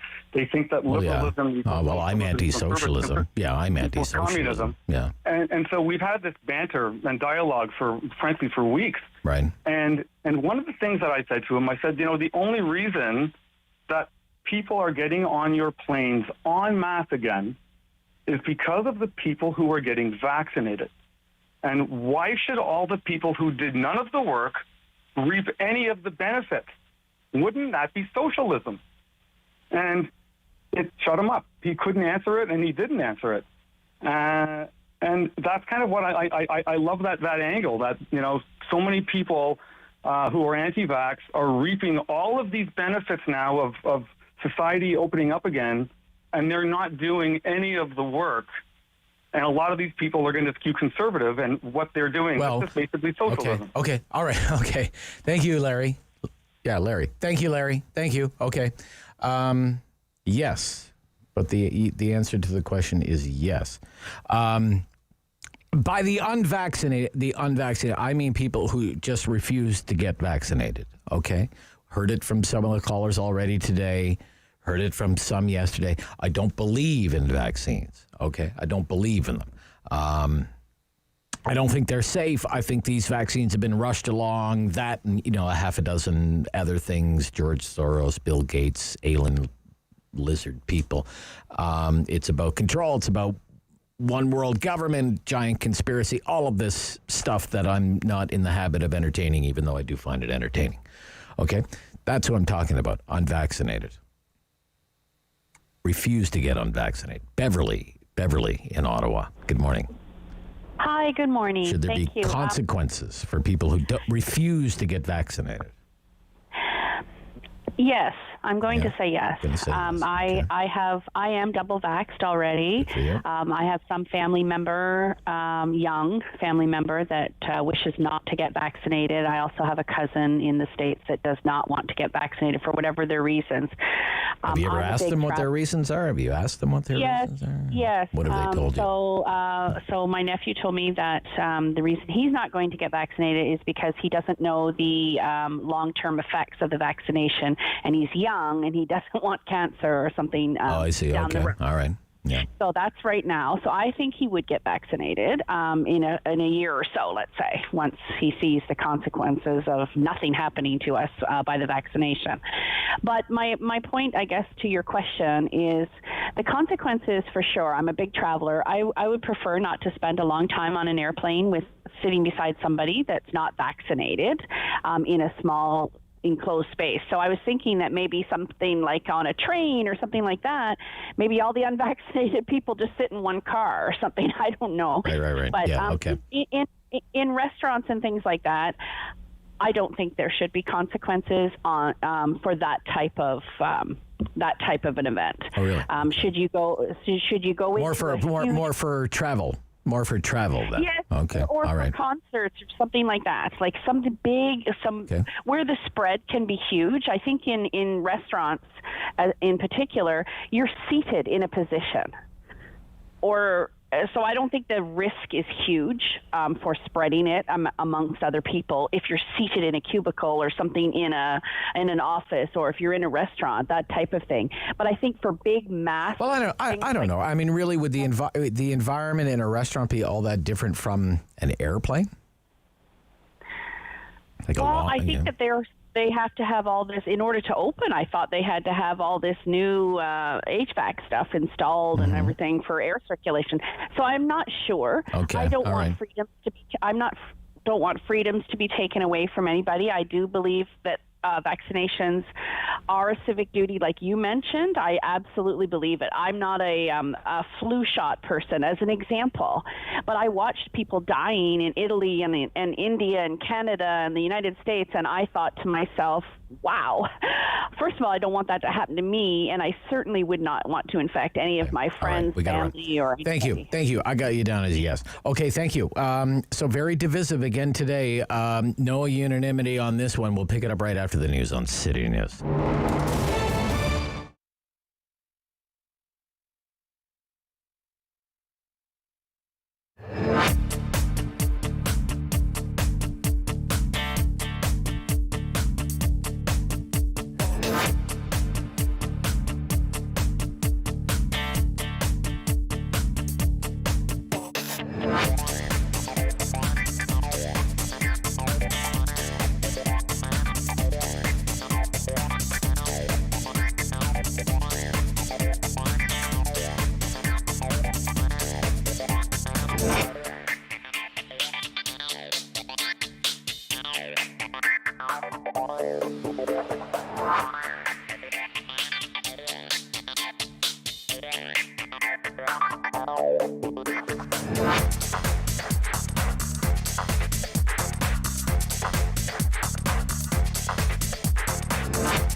local news in Ottawa and the Valley.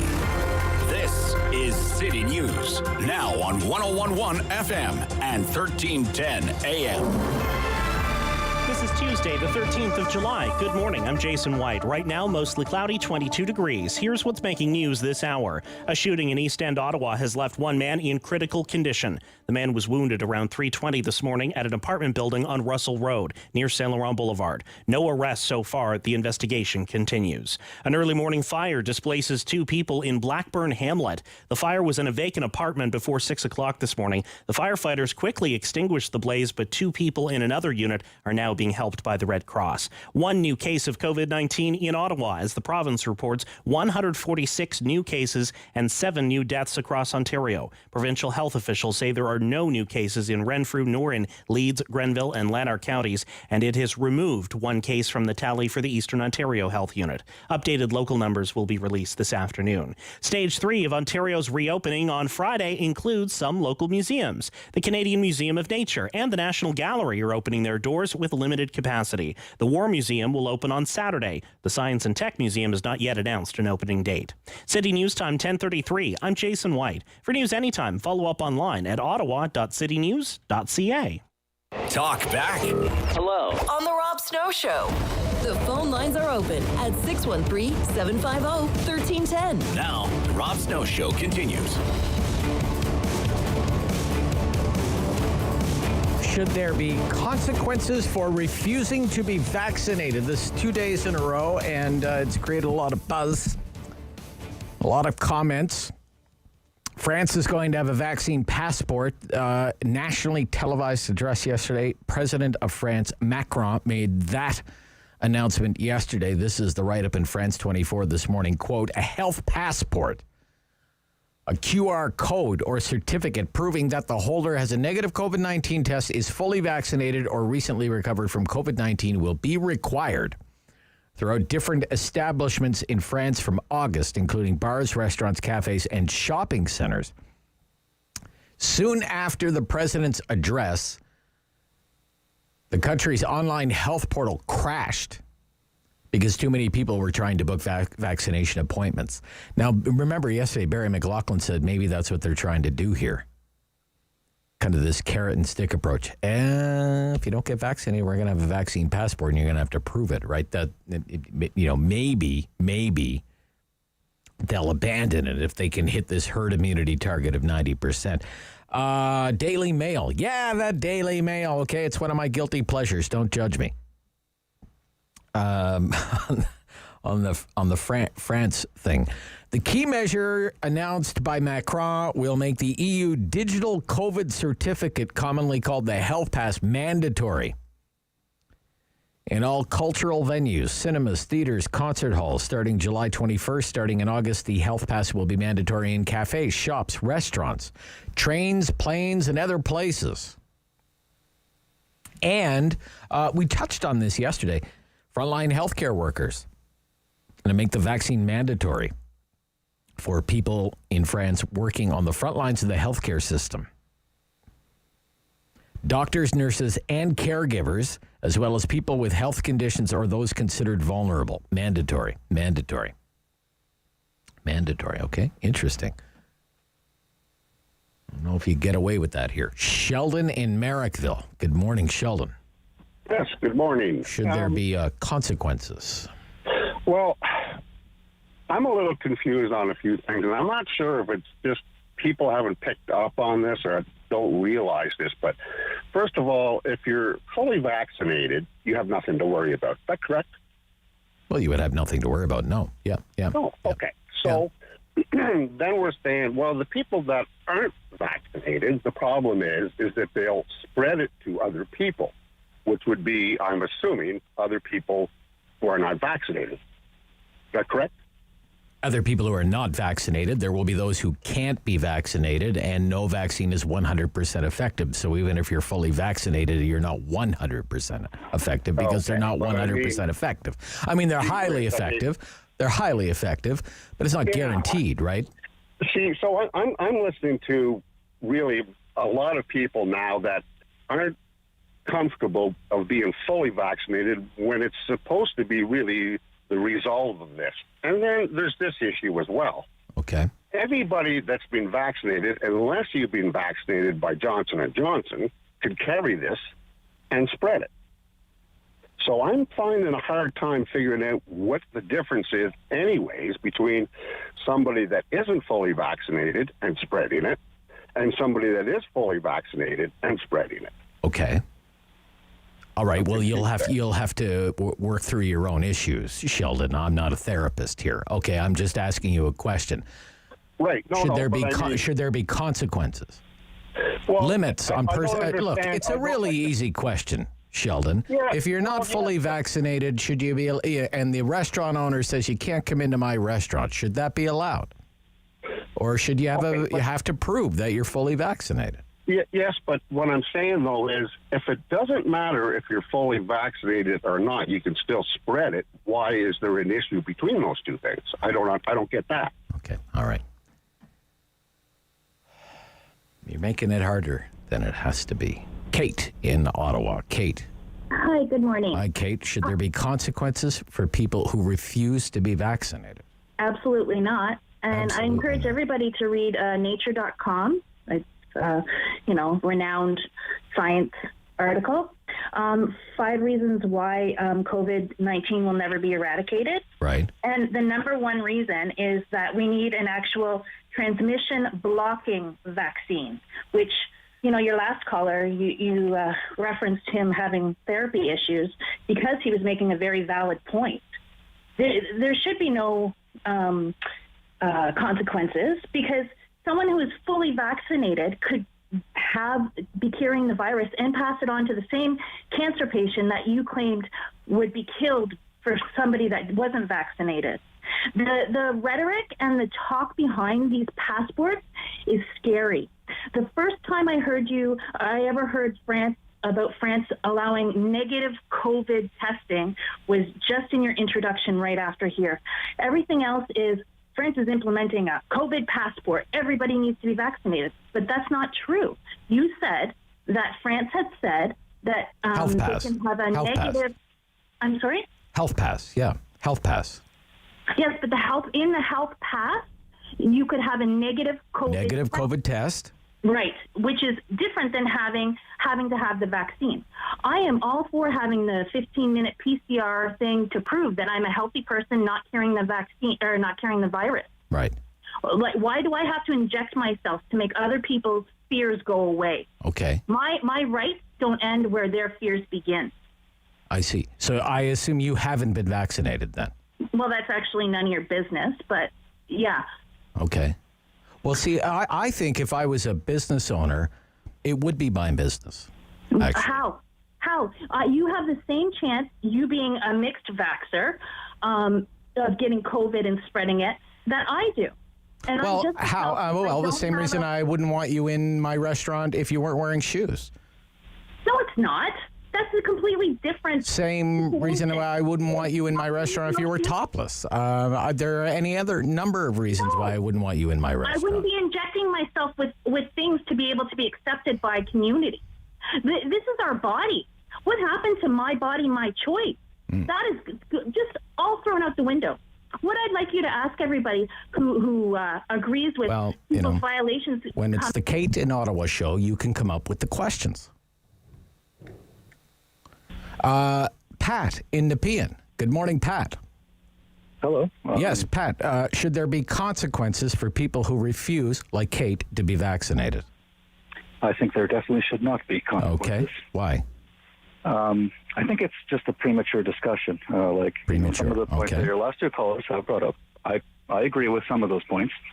But I think more importantly and more sort of generally, it's premature because this is still, in the States, only approved for emergency use. We call it something different here in Canada. I can't remember the exact term for it. It's not fully approved by the FDA. We don't have long-term data.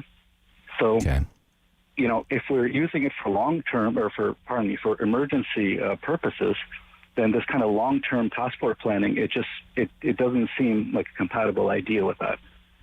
And, that makes me a little bit uncomfortable. Now, if we, for example, do end up having a lot of long-term data, I think that will alleviate a lot of people who are on the fence, not anti-vaxxers, but on the fence. And then maybe something like that could be considered. We have no idea how this is going to pan out in the next few years, of course, but that's my position. Okay, fair enough. Thank you. Prescott Hyder, good morning. Should there be consequences for refusing to be vaccinated? Good morning, Rob. Yes, sir. There shouldn't be any consequences. People should have their own choices whether to get whatever injection they want. I just want to point out that these manufacturers, they are all indemnified. They have protection against liability. So they are not liable for any damage, death, or injury from taking these vaccines. Right. So any by nature, any government entity, employer. Hyder, you're right. People should have the choice, and this doesn't eliminate the choice to get vaccinated. It doesn't eliminate their choice to get vaccinated, but it may limit their opportunities to do other things. As I say, I'm primarily dealing with the day-to-day commerce. Yeah, but they become liable themselves, though. They become liable for lawsuits. They are open to lawsuits if they push, coerce people into taking these experimental. Well, I actually think that it would be for example, and I hate to interrupt, Hyder, but I actually think it would be the business owner who is looking to protect themselves from any potential liability. Kate comes into my restaurant. She's not vaccinated. She coughs all over the place. Suddenly 25 people are infected with COVID-19. But Kate's going to walk away and pay no consequences whatsoever. And people are going to sue the pants off of me, and I'm going to go out of business. These are experimental by nature. The third phase trials are not supposed to conclude until the end of 2023. It's in the company's websites. So they're experimental by nature. Their long-term consequences are not known in any safety data that are published. So these companies, employer, they're liable for death or injury caused by these 4 injections. It's pure and simple. And if you go as far as forcing and coercing people into taking, and I want to mention Dr. Naomi Walls. I completely agree with. No. Okay, 10:45. Got to stop here. We'll be right back. Rob Snow Show on City News.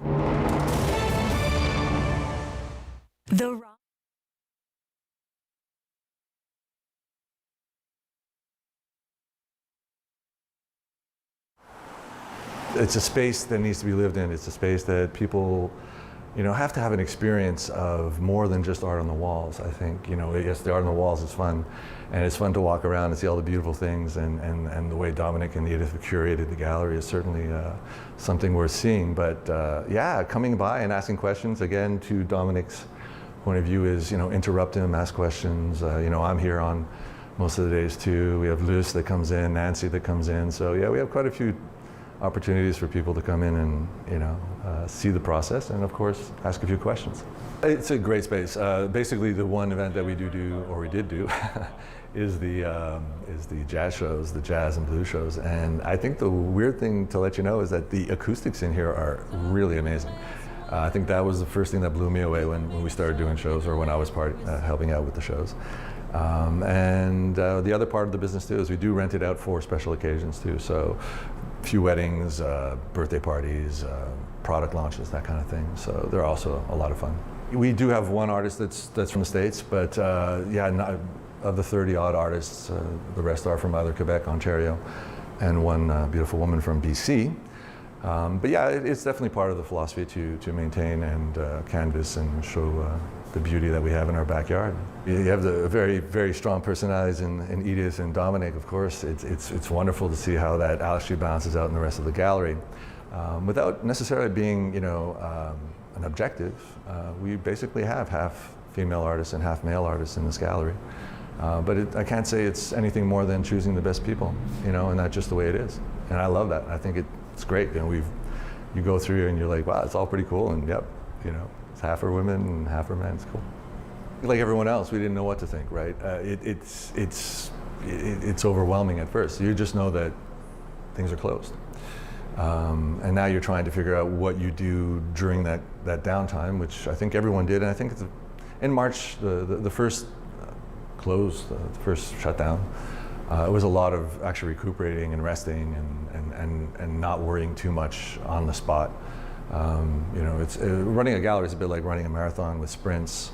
So there comes a time where, it's actually nice to just take a break. And then you wake up and realize that, okay, now it's time to wake up and deal with this new reality. From my perspective anyways, I think a gallery can be overwhelming, and I like to make it fun. So you're going to come in, I'll ask you questions, I might even joke around with you. The most people come here, they're not really going to buy art, but they could have a fun time and talk about it, right? And one of the things the gallery does offer is for local purchases, we'll be happy to drive it to your house and hang it for you.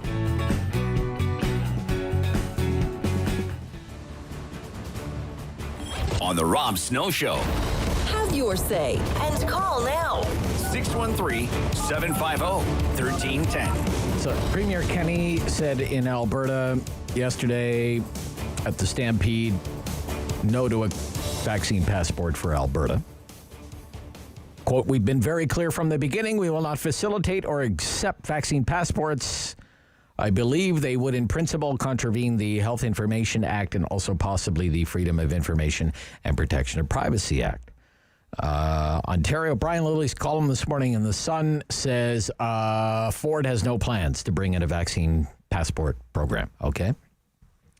Across the United States, U.S. President Joe Biden has kind of punted off the whole issue down to the individual states, and they've been doing their own thing, usually based on whether they are a blue state or a red state. And 4 states already have these vaccine passports in place now, according to MIT Technology Review. 19 states have banned them to some degree, almost all Republican-led. California has what it calls a COVID-19 vaccine record portal, but it's not mandatory. It's there in case people want or need to be able to verify their vaccination status. You just call it up on your phone. Ron DeSantis, the governor of Florida, has said no way. Some people say that's the next Trump. New York State has a vaccine passport system developed by IBM. It is called Excelsior. Excelsior, very cool name, right? The Excelsior Pass, and it's an app on your phone. In Texas, meantime, they have banned it entirely. So, consequences for refusing to be vaccinated, limits on your freedom if you refuse to be vaccinated, or no, you can just do whatever you want to do. Like COVID never even happened. Mark in Ottawa South. Mark, good morning. There should be consequences in terms of any business or organization that is going to be found negligent for a COVID spread among someone on the premises. That business or organization should have the prerogative of denying entry to people who are not vaccinated. I'm curious to know, in these jurisdictions in the United States or Canada or wherever, where businesses and organizations are forbidden from applying these regulations, are they given a special liability? Because if they're not, then a business gets punished for not doing something that the law kept them from doing. Right. And that's just not right. Okay, yeah. Thank you, Mark. Thank you. Okay, yep. Completely see your point there. Jason in Barrhaven. Jason, good morning. You're on City News. Jason. Hey, good morning. How are you? Hanging in there, buddy. Hanging in there. Sometimes you're the mosquito, and sometimes you're the windshield. You know?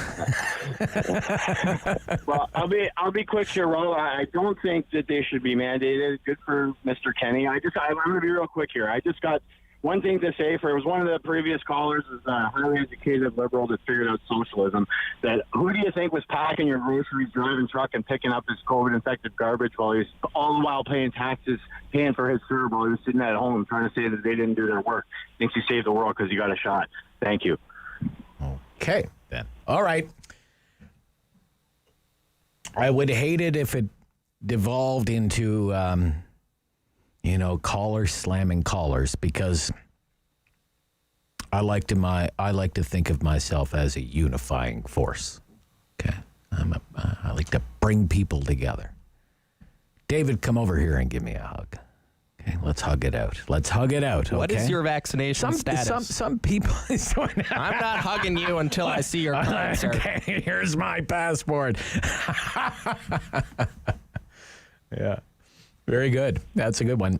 Mike in Canada. Mike, good morning. You're on City News. Good morning, Rob. Should there be consequences for people who refuse to be vaccinated? In other words, restrictions on their liberty in day-to-day life? Absolutely. So if they're going to choose not to get a vaccine, then I don't believe they should be going into restaurants. They should not be going into crowded places like hockey rinks and concerts. There's no need for it.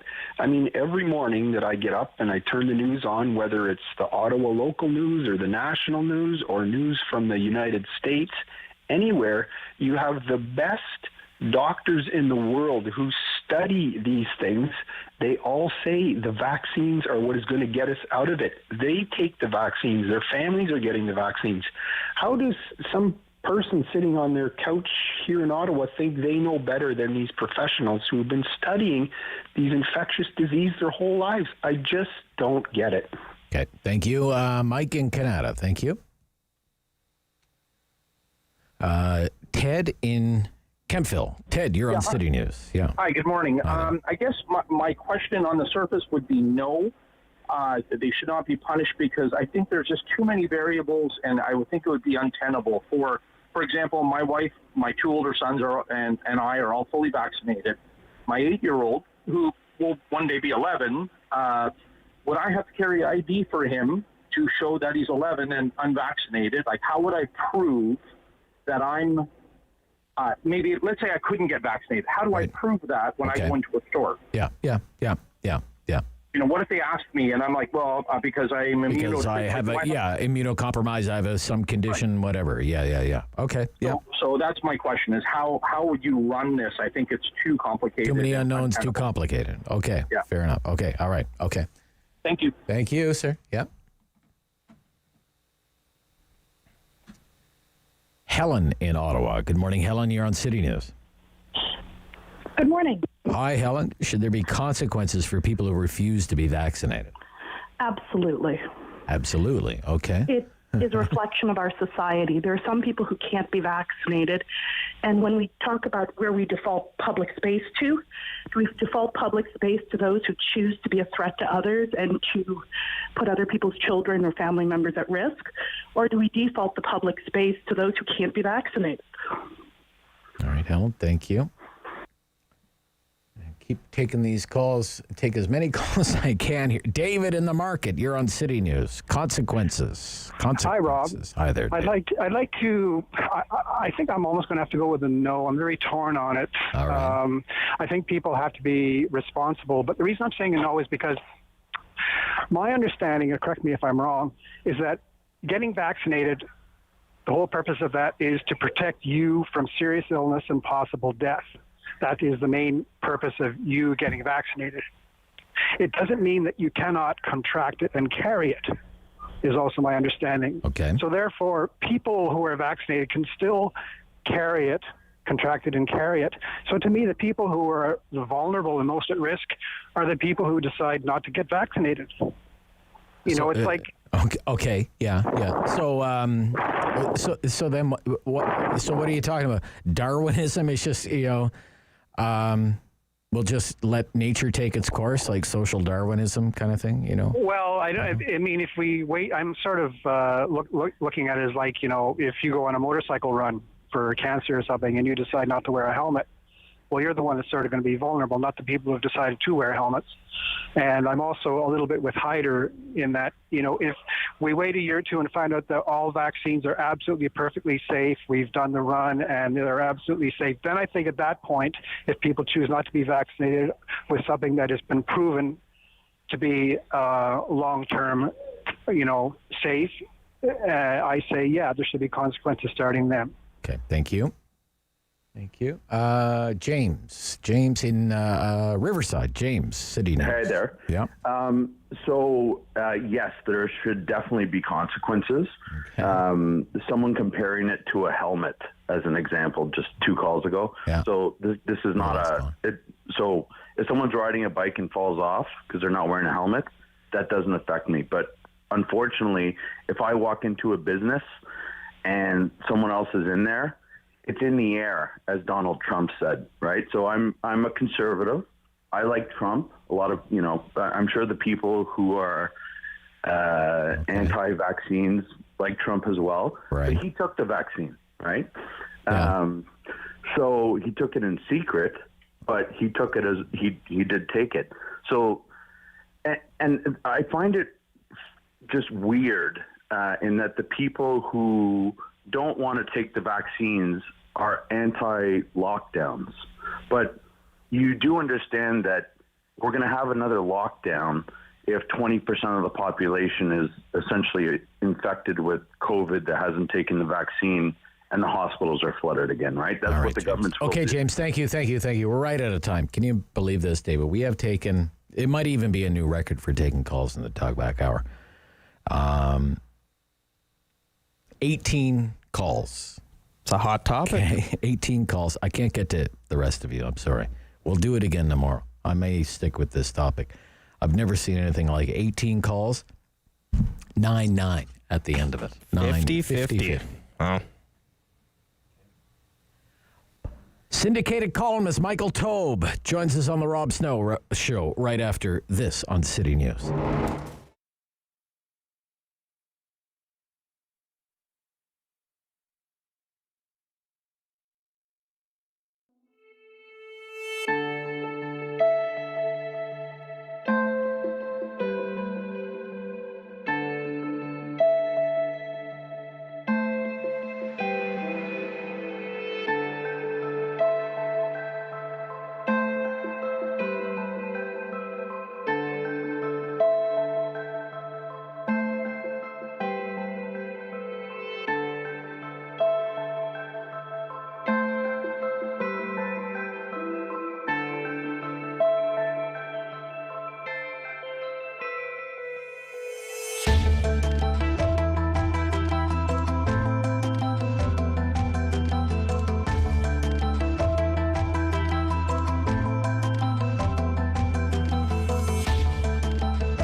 In Ottawa and the Valley. This is City News, now on 101.1 FM and 1310 AM.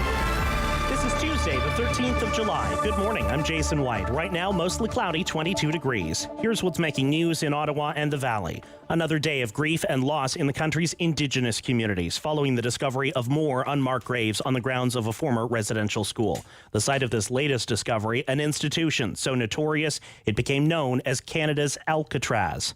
Our Jamie Pulfer has the story. It's one of the darkest chapters in this country's history, with another discovery at another former residential school site near Vancouver Island. More than 160 unmarked graves found at the Cooper Island Indian Residential School, known as Canada's Alcatraz due to its remote location and documented cases of children who died trying to escape. In a documentary made by Métis filmmakers, this survivor describes the prison-like setting. So when I finally found my brother, we were separated separated. I said, well, I had enough of this. Let's go home now. And he said, you can't go home. We're here forever. The school has been demolished, operating for more than 80 years until 1975, run by the Catholic Church and federal government. The unmarked graves at this site have been confirmed by the Penelakut tribe after similar discoveries in BC and Saskatchewan. I'm Jamie Pulfer. City News Time 11:02. The death toll remains unclear in a crane collapse in Kelowna, BC, but officials say multiple people were killed. The city of Kelowna declared a local state of emergency yesterday after the upper portion of the crane toppled, leaving the surrounding area unstable and unsafe. The company behind the crane says the people killed would have been subcontractors working on building its 25-story residential tower in downtown Kelowna. Paramedics rescued 3 people, but there are reports of at least one person who's unaccounted for. RCMP investigators are still trying to figure out what caused the wildfire that leveled the village of Lytton, BC, and claimed 2 lives. Police say they're looking into the movements of people, vehicles, and trains around the time the fire started on the 30th of June. Assistant Commissioner Eric Stubbs says all others reported missing have been found, but police say they are aware there may be people still unaccounted for and are asking people to report anyone who's missing. 146 new cases of COVID-19 in Ontario today, 7 new deaths. But this is the 5th consecutive day with fewer than 200 new cases. One of the new cases is in Ottawa, and the province reports no new infections in Renfrew, Leeds, Grenville, and Lanark counties. 1 case has been removed from the total for the Eastern Ontario Health Unit. Updated local numbers will be released this afternoon. Canada has passed the halfway point in administering COVID-19 vaccinations. As of yesterday, more than 50% of eligible Canadians at least 12 years old have had their second shot. That means 26.3 million Canadians now have had both required doses of a COVID-19 vaccine. More than 20 million of them received their second dose at least 14 days ago, the time period after which the immune system has reacted enough so you're considered to be fully vaccinated. Canada is also edging closer to hitting 80% of eligible people at least partially vaccinated, with 79.11% of people over 12 now having received at least 1 dose. Terry Pedro, The Canadian Press, Ottawa. City News Time 11:04. Let's get an update on our local forecast. Here's meteorologist Jill Taylor. Very warm and humid conditions with some scattered wet weather today. Some of the thunderstorms could be very severe with strong wind, especially around cottage country. The high near 27 today will feel like 36, 20 for the low. More scattered showers and thunderstorms tonight and for tomorrow. 27 tomorrow will feel like 35. Thursday, still hot, humid. May get a bit more sunshine, but still a chance of some wet weather for the afternoon and evening on Thursday.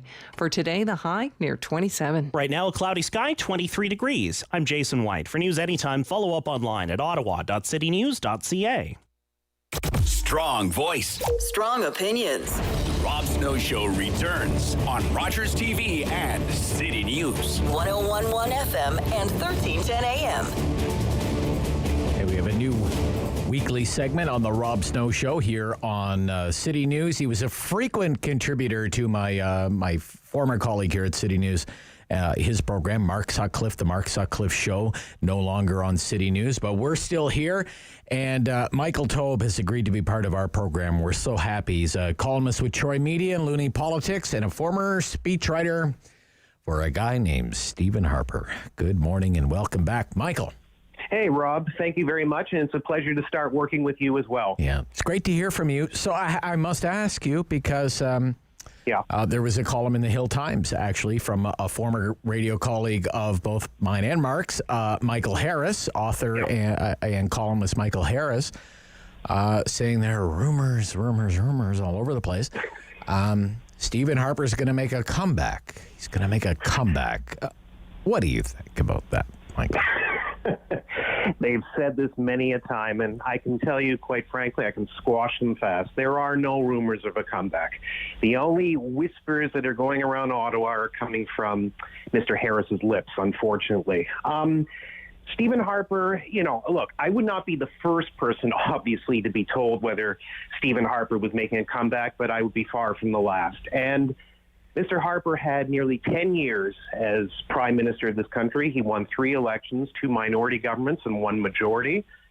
Yes, things ended in 2015 in a way that I think, quite frankly, even he would say were not perfect, far from it, actually, because really his first entree into politics was to oppose Pierre Elliott Trudeau's model for Canada, and he was ultimately defeated by the son of the late Pierre Elliott Trudeau. But, sometimes, unfortunately, in politics, that's just not the way things work out perfectly. But Harper had a good run. He had nearly 10 years. He is right now happy in private life. He's been working at Harper & Associates, a consulting firm. He works with a number of different law firms, private firms. He sits on different councils. He is involved heavily with a lot of different political leaders. And I can tell you, the last time we spoke together, which was quite a while ago, he seemed very happy. He seemed to enjoy his life, and he liked the world outside of politics because, quite frankly, he had been inside politics for a long period of time. So while it would be nice if Stephen Harper came back, I'm not going to deny that to you. Okay. My old friend and boss seems to be very content in the outside world and quite happy in the private sector. And aside from what Michael Harris has said, with respect, there is no comeback being planned. Okay, what would be nice about it? I think it would be nice because obviously a lot of Canadian Conservatives have high regard for Stephen Harper, and there were also a lot of Canadians who weren't Conservatives who had a lot of regard for Mr. Harper and the way he handled himself on the domestic scene, on the international stage. He was a confident leader. He was an intelligent leader. He was an extremely capable leader. He gained a lot of international acclaim for the way he handled various affairs, whether it was the, subprime mortgage crisis and the way that he and the late Jim Flaherty, then Minister of Finance, were able to sort of go through the seas of difficulty that we had financially during 2008. And if I could just interrupt there, Michael, had to seriously check a lot of their dogmen doing that. Just following the career and getting to know both of them a little bit. Those were two men, the late Jim Flaherty and the former Prime Minister Stephen Harper, not programmed to be bailing out companies, okay? Nope. Not programmed to be bailing out the auto sector. Nope. Certainly before the current deficits, not programmed to run not only deficits, but the largest deficits in Canadian history, which they did at the time. Right. I mean, not programmed to do that, but the circumstances changed, and they were pragmatic enough, I think, to change along with them when the need arose. Yes, they were, and they worked under a pragmatic conservative model, or incremental conservatism, which was basically having small C conservative principles. We don't have to go through the whole laundry list, but lower taxes, reduced size of government, more individual rights and freedoms, et cetera, but doing it not necessarily in this, hash and flash model where everything is thrust upon you quickly. You do it in stages and you do it gradually or incrementally. And Mr. Harper and Mr. Flaherty were both adherents of that model. They certainly believed in it. And quite frankly, aside from a lot of the commentary you still hear about Stephen Harper even to this day, and we have a lot of people who still suffer from, shall we call it, Harper derangement syndrome or Harper on the brain. Yes. Stephen Harper actually ran a small C conservative government, but it was a very moderate one. He didn't do all this wild hacking and slashing that people talk about. He didn't make these, insane things that people discuss about how he changed the nature of government, the relationship between government and the bureaucracy, the way the private sector intervenes in society. He used a lot of ideas that certainly were ideological and political in theme, but he ran a consistent and successful government over the course of 10 years. Yeah, and in fact, when, if you want to talk about, say, some of the more divisive social issues, he didn't have a lot of time for those. And I think people who felt that they could use a position as a Conservative member of Parliament to try and advance some of those files found themselves on the outside looking in, more or less. Very often. And the reason for that was not that, and I've written about this in the past. You can look up my name. You'll find stuff that I had under my byline, and others have written it too. Yes, Stephen Harper believed in some social conservative ideas, but he actually didn't push them or stress them as not only a political leader, but as the Prime Minister of this country. Because much like a lot of conservative leaders before him, whatever your private beliefs are not necessarily what the party or the party membership believes in or defines as whatever they want for, say, abortion, capital punishment, gay marriage, etc. So he didn't actually push those ideas, not because he didn't necessarily believe them, but he recognized that there needs to be intellectual discourse in this country. There needs to be ideas shared between individuals and groups. And he also realized that there had to be a way to define a common cause or a common goal. And if there were these divisive issues, and I think, quite frankly, a lot of social conservative issues can be divisive, and I am a moderate social conservative, and I acknowledge it, you basically balance it off by at least discussing the issue, bringing things into the discourse that makes sense, but governing according to the principles that are most important in the country, which are fiscal conservative issues. And that's how he handled his premiership. Okay, let me give you the polling results for the Conservatives for the last 5 polls. Okay. All right. Yeah. 27, 26, 25, 24, and 30. Sounds about right. That's under Aaron O'Toole. Okay. 24, the lowest I've ever seen. Mm-hmm. That was a Nanos Globe and Mail poll that came out last week.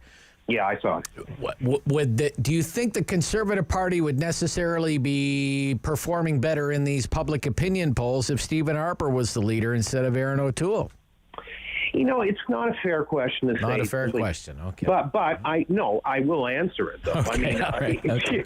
No, I'm not scared of the question. I'm just saying I never find it fair to do that because you have to also look at the fact that Mr. Harper's been out of politics since 2015, and the political scene has actually changed quite considerably during that time, as even former leader Andrew Scheer would also acknowledge, along with Mr. O'Toole. But, you know, I think that obviously Stephen Harper would have governed in a different fashion than Andrew Scheer or Aaron O'Toole would have, or basically led the party in a different direction, just because all three men had their own unique ideas about what is important, what they want to discuss, what their crucial issues were. And in the case of Mr. O'Toole, he's had to deal with, much like Prime Minister Justin Trudeau, NDP leader Jagmeet Singh, and others, they've all had to deal with COVID-19 or the coronavirus pandemic, which was not a factor that previous conservative leaders obviously had to deal with, and certainly no conservative in this country had to deal with, until, if you go back to the days of the Spanish flu back in, World War I. So it's a dynamic that obviously they're not accustomed to. But Harper probably would have done things differently than both Scheer and O'Toole, in the sense that Harper would have probably spoken out more about ideas for the conservative government, or what a conservative government would do during COVID-19, how he would have changed maybe the strategy towards a vaccination plan, how he would have handled some of the money that was handed out for relief to individuals and corporations, for people who need it, the emergency relief measures. Yeah. He would have looked at certain issues differently. It might have been better. It might have been worse. In a hypothetical situation, it's hard to tell. But would the numbers be different if Stephen Harper were leader? Of course they would. But does that mean that they would be significantly higher or lower than they are right now? I couldn't tell you. Okay. As we're talking, I have the latest Justin Trudeau news event is happening now.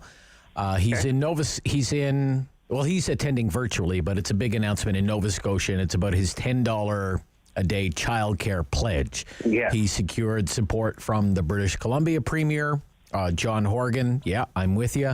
Let's do it. And now he has Premier Rankin on board. Premier Rankin is a Liberal who is quite likely going to be in his own election campaign fairly soon. Mm-hmm. So this is kind of like a double election announcement, I guess you could say, for him.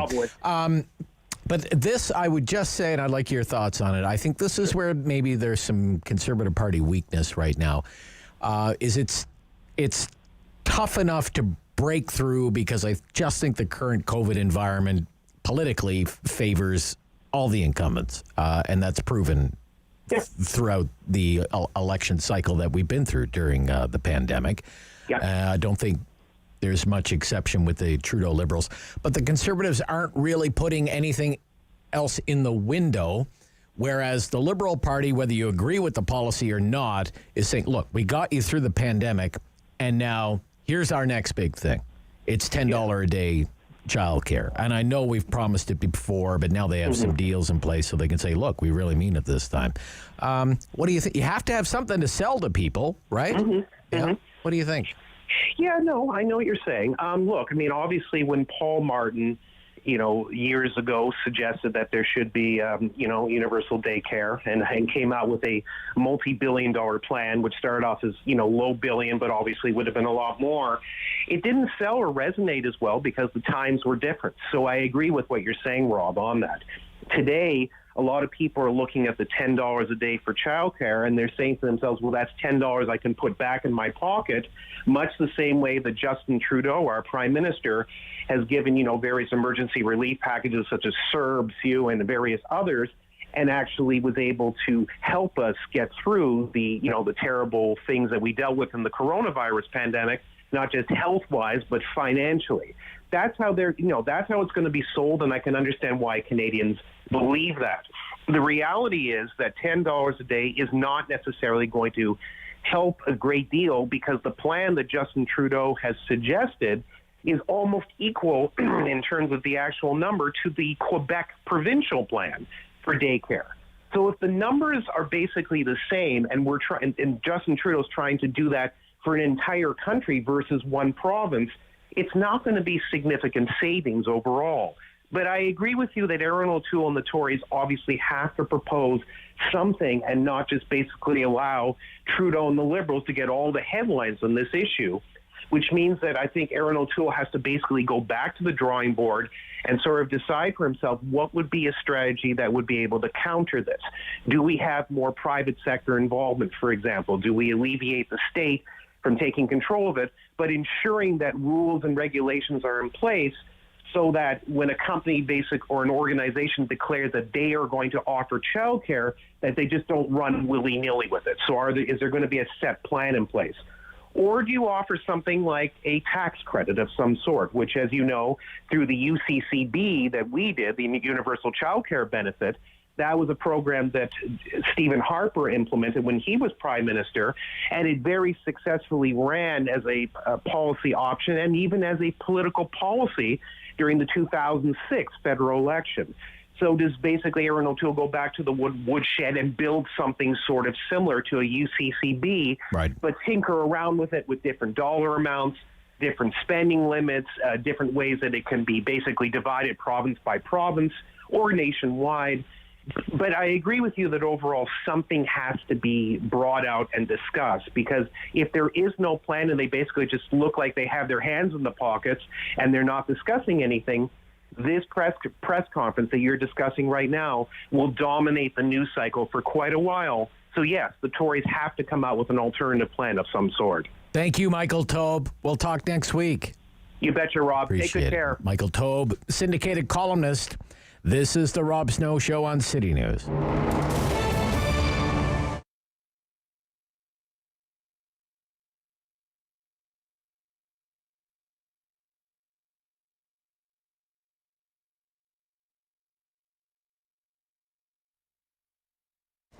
Ottawa Markets was created by the City of Ottawa to help rejuvenate the outdoor markets program in Byward and Wellington West, where we have the Parkdale Market.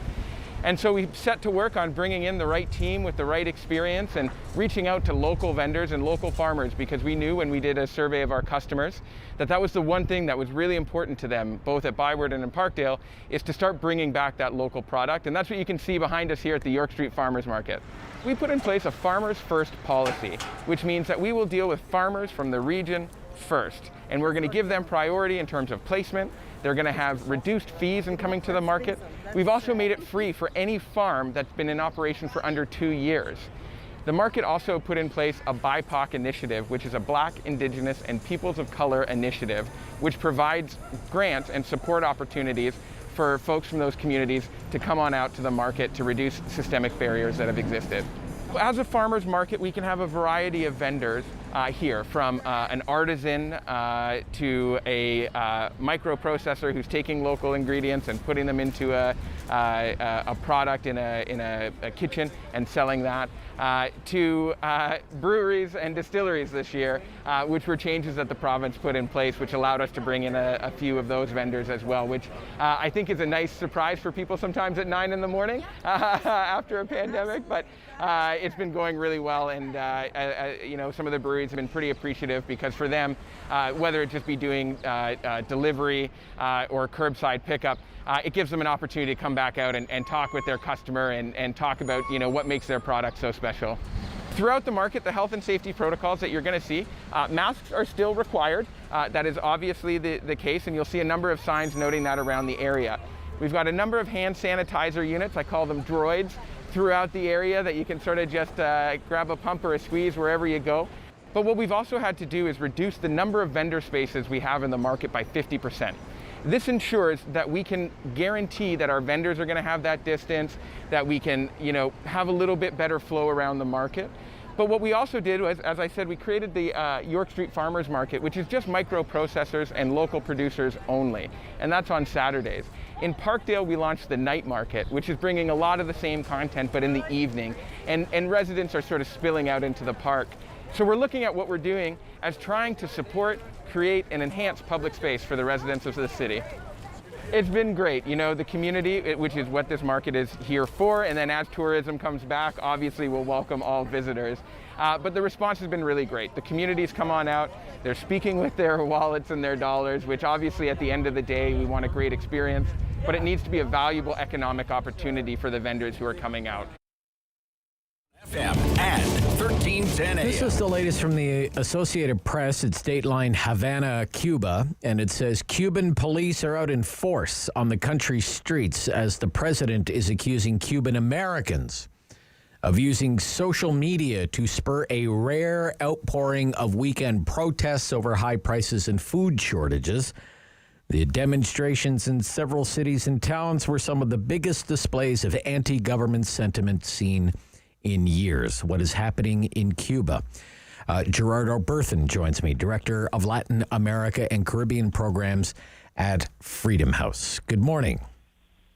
Hi, Rob. Good morning. Good to be here with you. What has led to these protests in Cuba?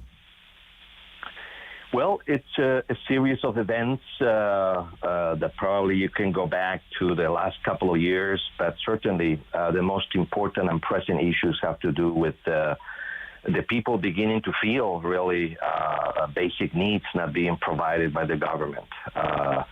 Health services, food, of course the COVID pandemic also has affected, and they're not reporting the real numbers. They are being arrested because they're singing songs and so forth and so on. But certainly this is some sort of a sequential series of events that are beginning to kind of show a little bit the frustration with the model that doesn't seem to be working in Cuba. Okay. Do you expect the protests to continue?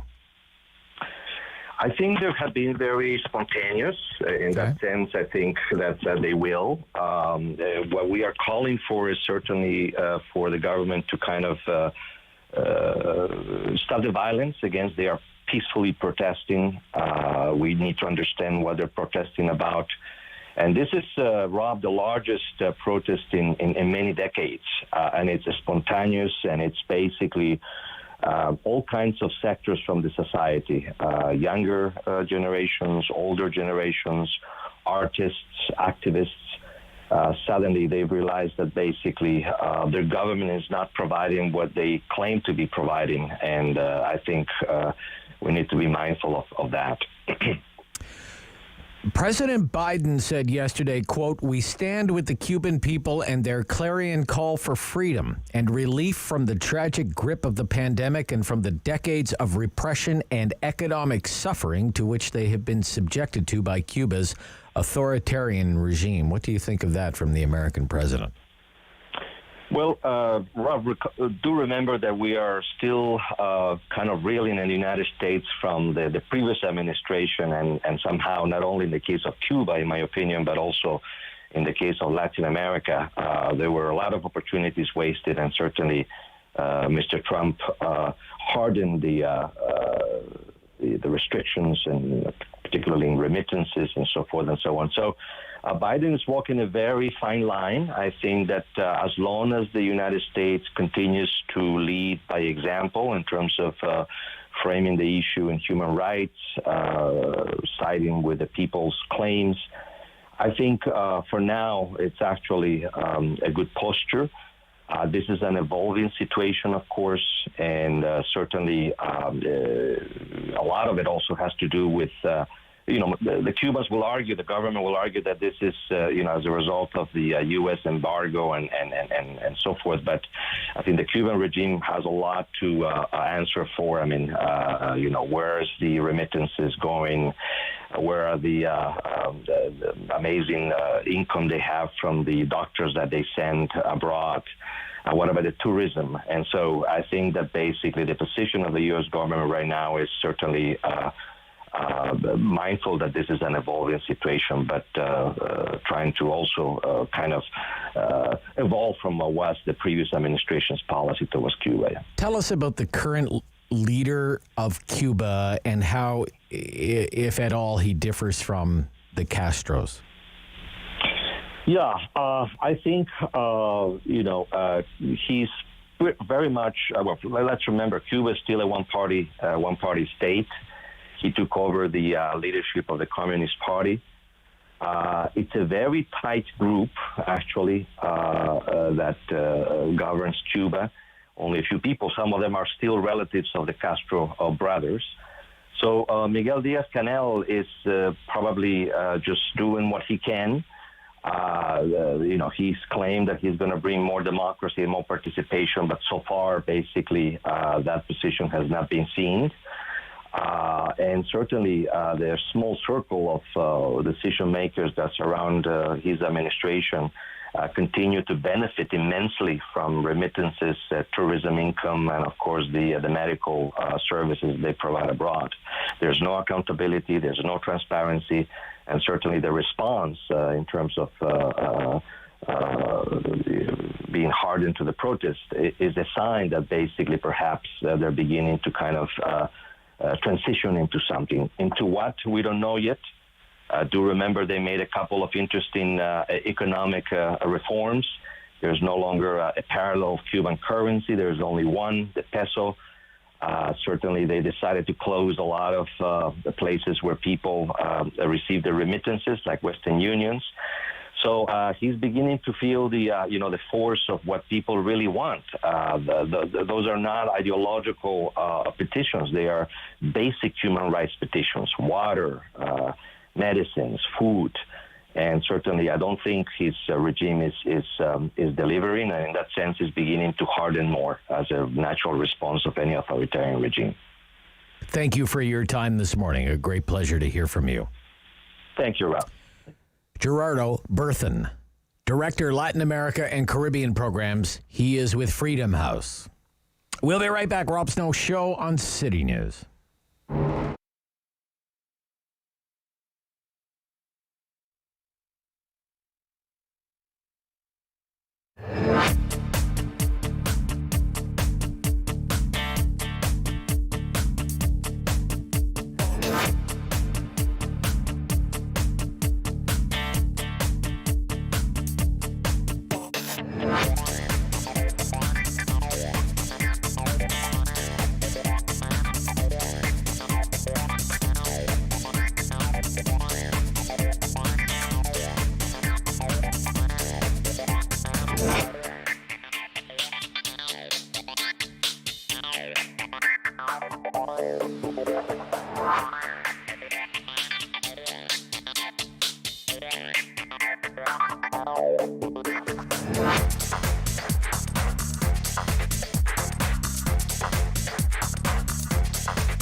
Now on 101.1 FM and 1310 AM. It's Tuesday, the 13th of July. Good morning. I'm Sarah Buchan. Right now in Ottawa and in Smiths Falls, it's overcast and 23 degrees with a humidex of 31. Here's what's making news this hour. Provincial health officials report one new case of COVID-19 in the capital out of 146 new cases across Ontario. The province is reporting 7 more deaths in Ontario due to the virus. Health Minister Christine Elliott says nearly 177,000 doses of a COVID-19 vaccine were administered since yesterday's report, for a total of more than 17.2 million doses. Public Health Ontario is reporting no new cases for Renfrew County and the Leeds-Grenville-Lanark Health Unit, and the province is removing 1 case from the Eastern Ontario Health Unit's case count in a data cleanup. Canada has passed the halfway point in vaccinations as of yesterday. More than 50% of eligible Canadians at least 12 years of age have had their second shot. That means 26.3 million Canadians have now had both required doses of a COVID-19 vaccine. More than 20 million of them received their second dose at least 14 days ago, the time period after which the immune system has reacted enough so you are considered to be fully vaccinated. Canada is also edging closer to hitting 80% of eligible people having at least one COVID-19 vaccine shot. An Ottawa man's in critical condition at hospital following an early morning shooting in the Russell Road area of the city. Patrol officers responded to a call before 3:30 this morning at the north end of Russell Road and found a man who'd been shot.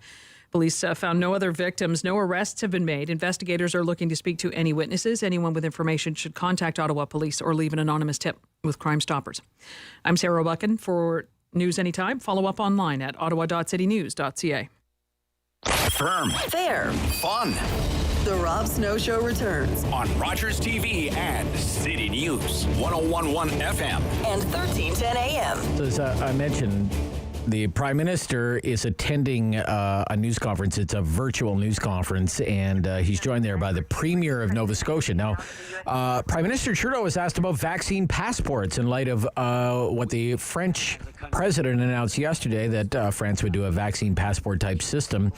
And Mr. Trudeau said, I'm not going to do a vaccine passport system nationally, but I'll leave it up to the premiers and what the premiers want to do. But he's still taking questions here. We're talking about Cuba. And their desire for greater peace, greater stability, and greater voice in how things are going. Next, we'll go to Raymond Fillion from TVA Television. Go ahead. Thank you. Bonjour, Monsieur le Premier Ministre Trudeau. Good morning, Mr. Trudeau. With the Delta variant, there's some scientists that say that we need 90 to 1.5% of vaccine coverage to control a pandemic. I'm wondering if your government is thinking of special measures in order to reach the level of 90-95. For example, compulsory vaccination, which is being considered in France. So why not a national vaccine passport like Quebec is doing also? I think we are very aware of the fact that these new variants, in particular the Delta variant, are very concerning. We see this. We're seeing surges of COVID in several European countries related to the Delta variant, even if they already had high rates of vaccination. That is why we're continuing to repeat the message that in order to come back to a more normal way of living in Canada, everybody should get vaccinated. We see every day hundreds of thousands of people being vaccinated. Vaccination is moving forward quite quickly. We're lead the planet in terms of first and second dose vaccines. We do hope, and we not to have to make it this vaccination compulsory, because we see to what extent Canadians, once given the proper information and the encouragement of doctors, their peers, and other community leaders, we hope we don't have to make it compulsory. He just said, we hope we don't have to make it compulsory. And find ways of enticing Canadians to get vaccinated, because yes, even if we have now reached 80% of eligible Canadians having the first dose and 50% for 2 doses, we still have a lot of work to do to get to a situation in the fall where we can have a more normal situation, a more safe situation for all. Rachel Haynes from CTV Ottawa. Go ahead, Rachel. Rachel, are you there? One more question. We'll go to Mackenzie Gray from CTV. Go ahead, Mackenzie. Hi, Prime Minister. Canada is one of the few countries that are mixing and matching Pfizer and Moderna. What assurances do you receive from European countries that require proof of vaccination for entry that someone in Canada who mixed and matched will be allowed in if they want to travel?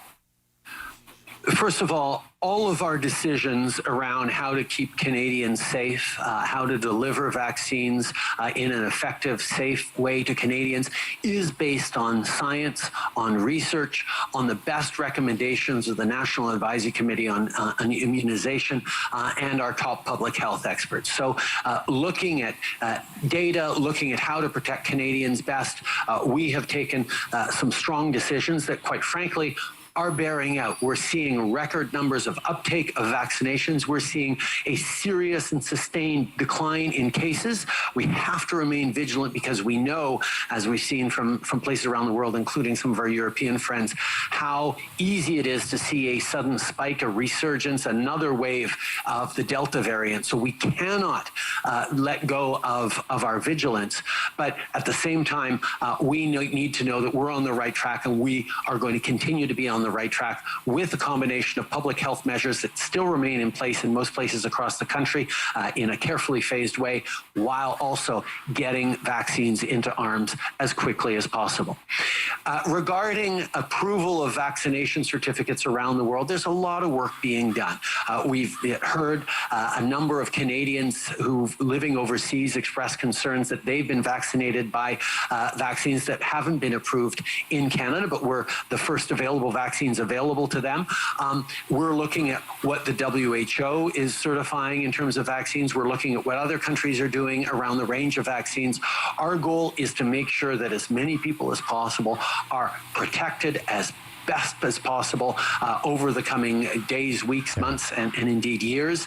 And we're going to continue to work with the international community to make sure that people who are fully vaccinated in ways that Canadians... That's good. I'm glad that we stuck with that, and there was that question about mixing and matching, because that's what we're going to talk about right now with our next expert. And this news that has certainly generated a lot of buzz about mixing and matching, and maybe the safety around mixing and matching. Sam Yammine joins me, neuroscientist, molecular biologist, and science communicator. Good morning. Good morning. All right. Let me read you some of these headlines, okay? They're just headlines. Reuters. World Health Organization warns against mixing and matching COVID vaccines. At the same time, Fox News. World Health Organization warns against COVID-19 mix and match approach. Dangerous trend.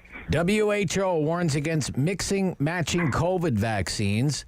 And CTV News, WHO cautions data still limited on mixing COVID-19 vaccines, but Canadian officials say it's okay.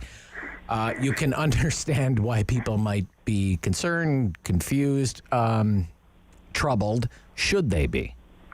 No. People should not be troubled by these headlines. They do seem troubling, but they're taken out of context and not referring to the Canadian context. So if anyone was worried about that, let's take a deep exhale together, because I don't think it was directed at what we're doing here. Okay. What's the context? Context? So basically yesterday there was a press release that went around everywhere. It had about 3 paragraphs. It was very short, and those were snippets taken from an hour-long media briefing that the WHO did. And in particular, they were quoting the chief scientist, Dr. Samia Swaminathan, and she was responding to a question that was asked about boosters. She wasn't talking about what we're doing to complete a vaccination, mixing as was deemed appropriate by NACI, our vaccine experts.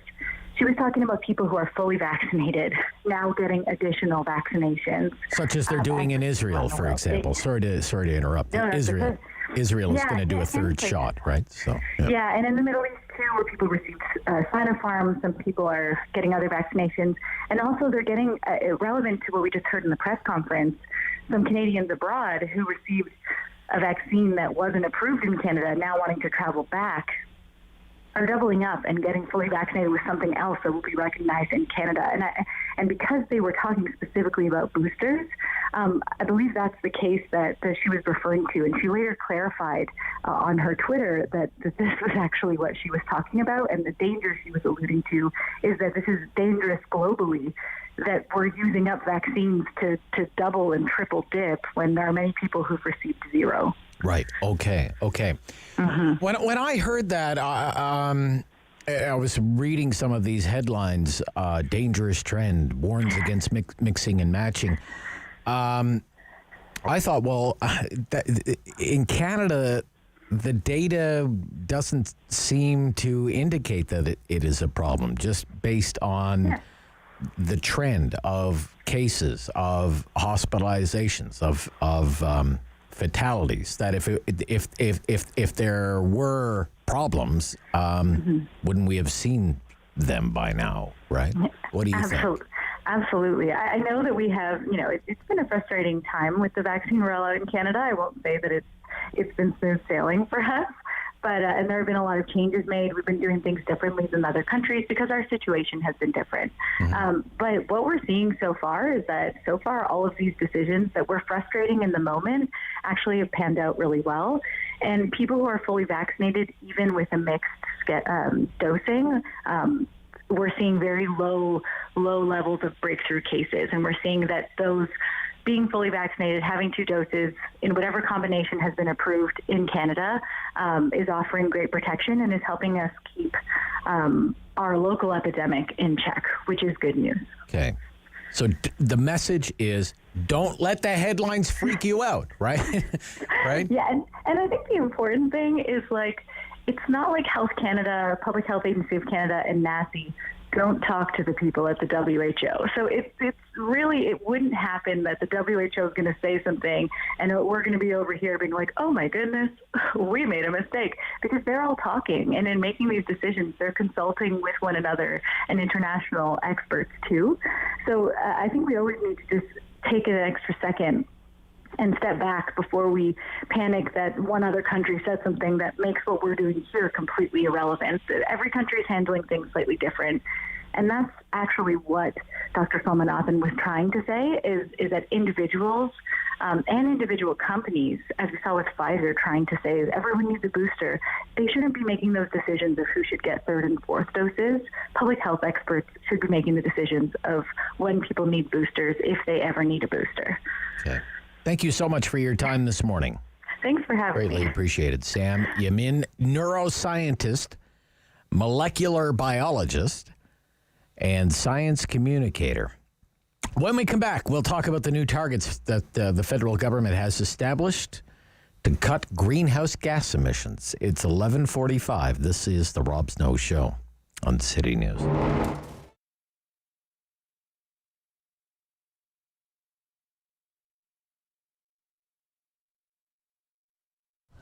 The food cupboard started about 25 years ago. Again, it was a very small operation in the basement of a church. And we have been expanding to the point where we needed to have a new facility. So in discussion with the city of Ottawa and Jan Harder, the local representative here, we came to this location, which is about 2,000 square feet, located in the Walter Baker Center. We've been here for about 2 years, and it is much better. It gives us a much broader opportunity to serve our clients better. It's a fairly affluent community in Barrhaven, so you wouldn't think that people would really need to have a food bank or a food cupboard. But people sometimes have a temporary loss of their job, maybe new immigrants or refugees to the community.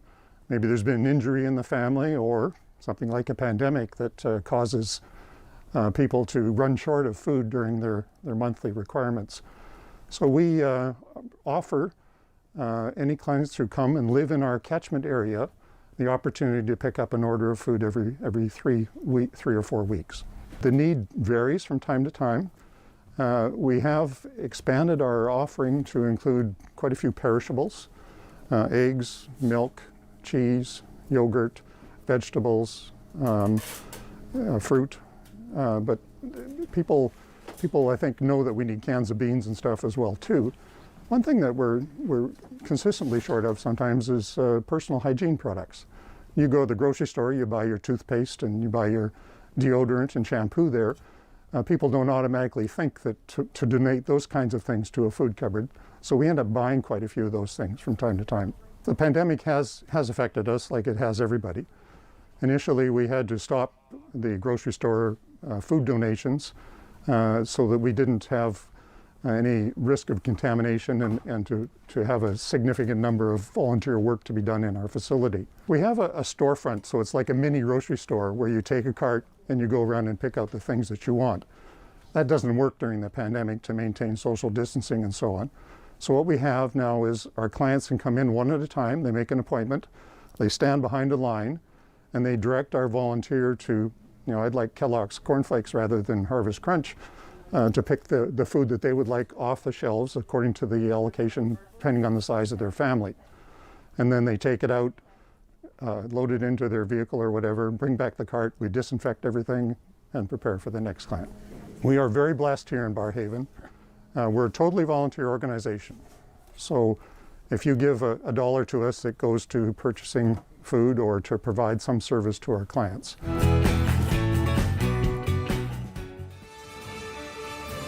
Community opinion. The Rob Snow Show returns On Rogers TV and City News. 101.1 FM and 1310 AM. Okay, let's talk about the new targets. They are targets for greenhouse gas emissions from the Government of Canada, from the Trudeau Liberals. This is what the Trudeau Liberals said in a statement yesterday about the new targets by way of the Minister of Environment and Climate Change. His name is Jonathan Wilkinson. Quote, formally submitted Canada's enhanced, nationally determined contribution to the United Nations, committing Canada to cut greenhouse gas emissions by 40 to 45% below 2005 levels by the year 2030. So this is the pledge, I guess, that we have made to the UN. Canada as a country, we're going to cut our greenhouse gas emissions by 40 to 45% below 2005 levels by the year 2030, so in less than a decade, with the government saying, quote, climate change is the greatest long-term threat that we face as a global community. It also represents an enormous economic opportunity. Climate change represents an enormous economic opportunity. So let's discuss, shall we, with National Climate Program Manager at Environmental Defense, Dale Marshall. Good morning. Hey, good morning, Rob. Nice to hear from you, sir. So, our target, we will cut greenhouse gas emissions, the government says, by 40 to 45% below 2005 levels by the year 2030. What do you think of that target? Well, it's far from what we should be doing in terms of our fair share in avoiding dangerous climate change. Canada, unfortunately, is a laggard on climate change. We're the only country in the G7 whose emissions have gone up since the Paris Agreement was signed 6 years ago. And we have the least ambitious target for 2030 amongst the G7. And the reasons for both of those, both performance and ambition, have to do, they're the same. It's because of carbon emissions from the oil sands. And governments in Canada refuse to put into place the measures that are needed to address those. And that's essentially phasing out our fossil fuel sectors, including the oil sands, over the course of the next 2 decades. I mean, you would think that in a year that we're experiencing, with whole communities getting burned down and hundreds of people dying in heat waves, that this would be the time that we would actually be stepping up. And again, both with ambition and action. Setting targets is not enough. We need to follow up with action. Okay. We need both. What is an ambitious target? You mentioned, for example, our G7 peer countries. What are their targets by comparison? When you look at their targets, what stands out as ambitious for you? Yeah, so more ambitious in Canada is the U.S. target, which is 50% instead of 40%. Okay. But unfortunately, our frame of reference too often is the U.S. because there are other countries that are doing much, much more. The leader probably at this point is the UK, that has set a target of 78% reductions by 2035, and that's because they got on board with phasing out fossil fuels. For them, that was mostly the offshore oil in the North Sea and a lot of their coal-fired power plants.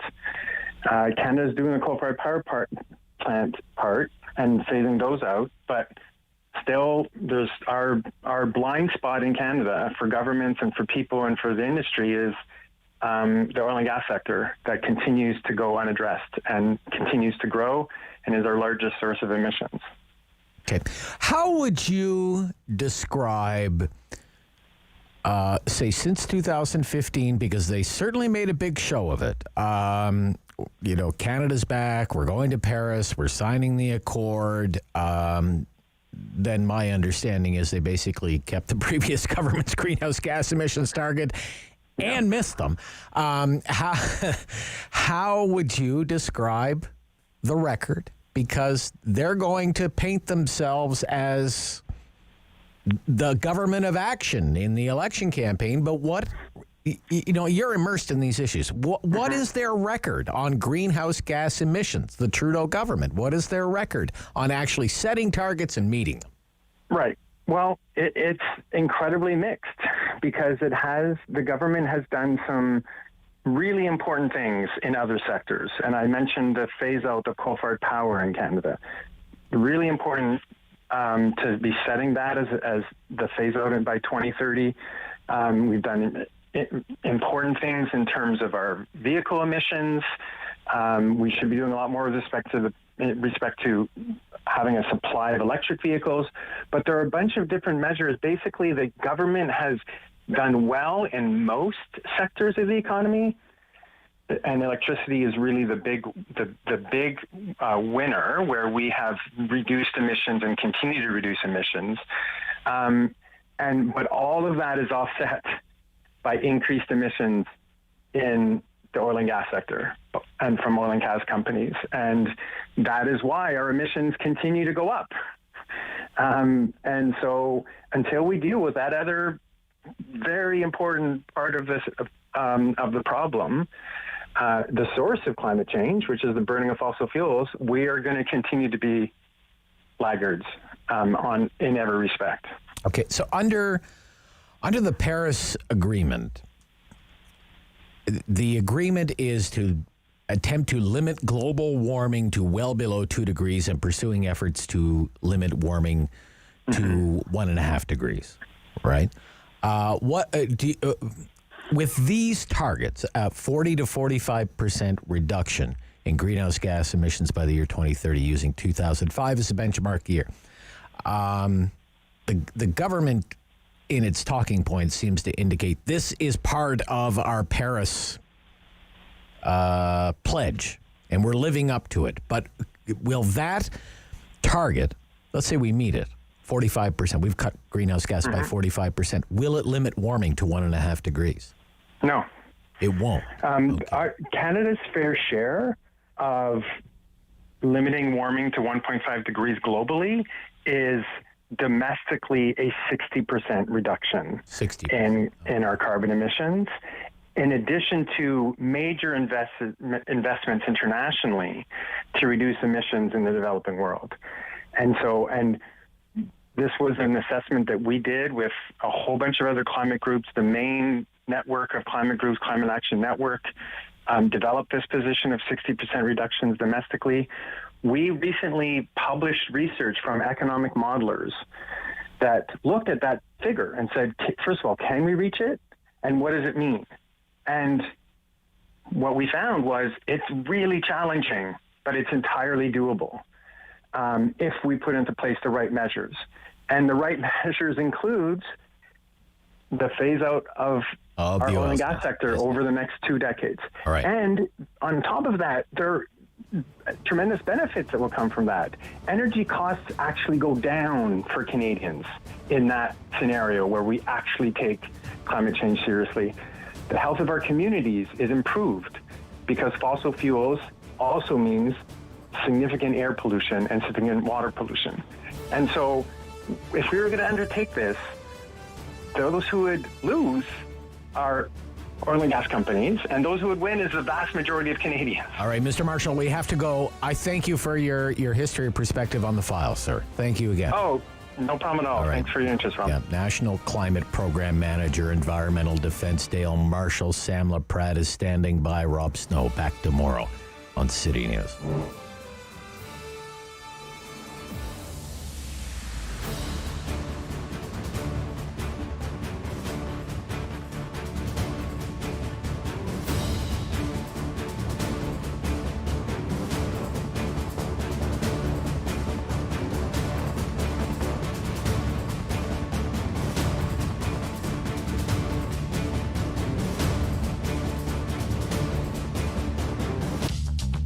This program is brought to you by Ignite TV.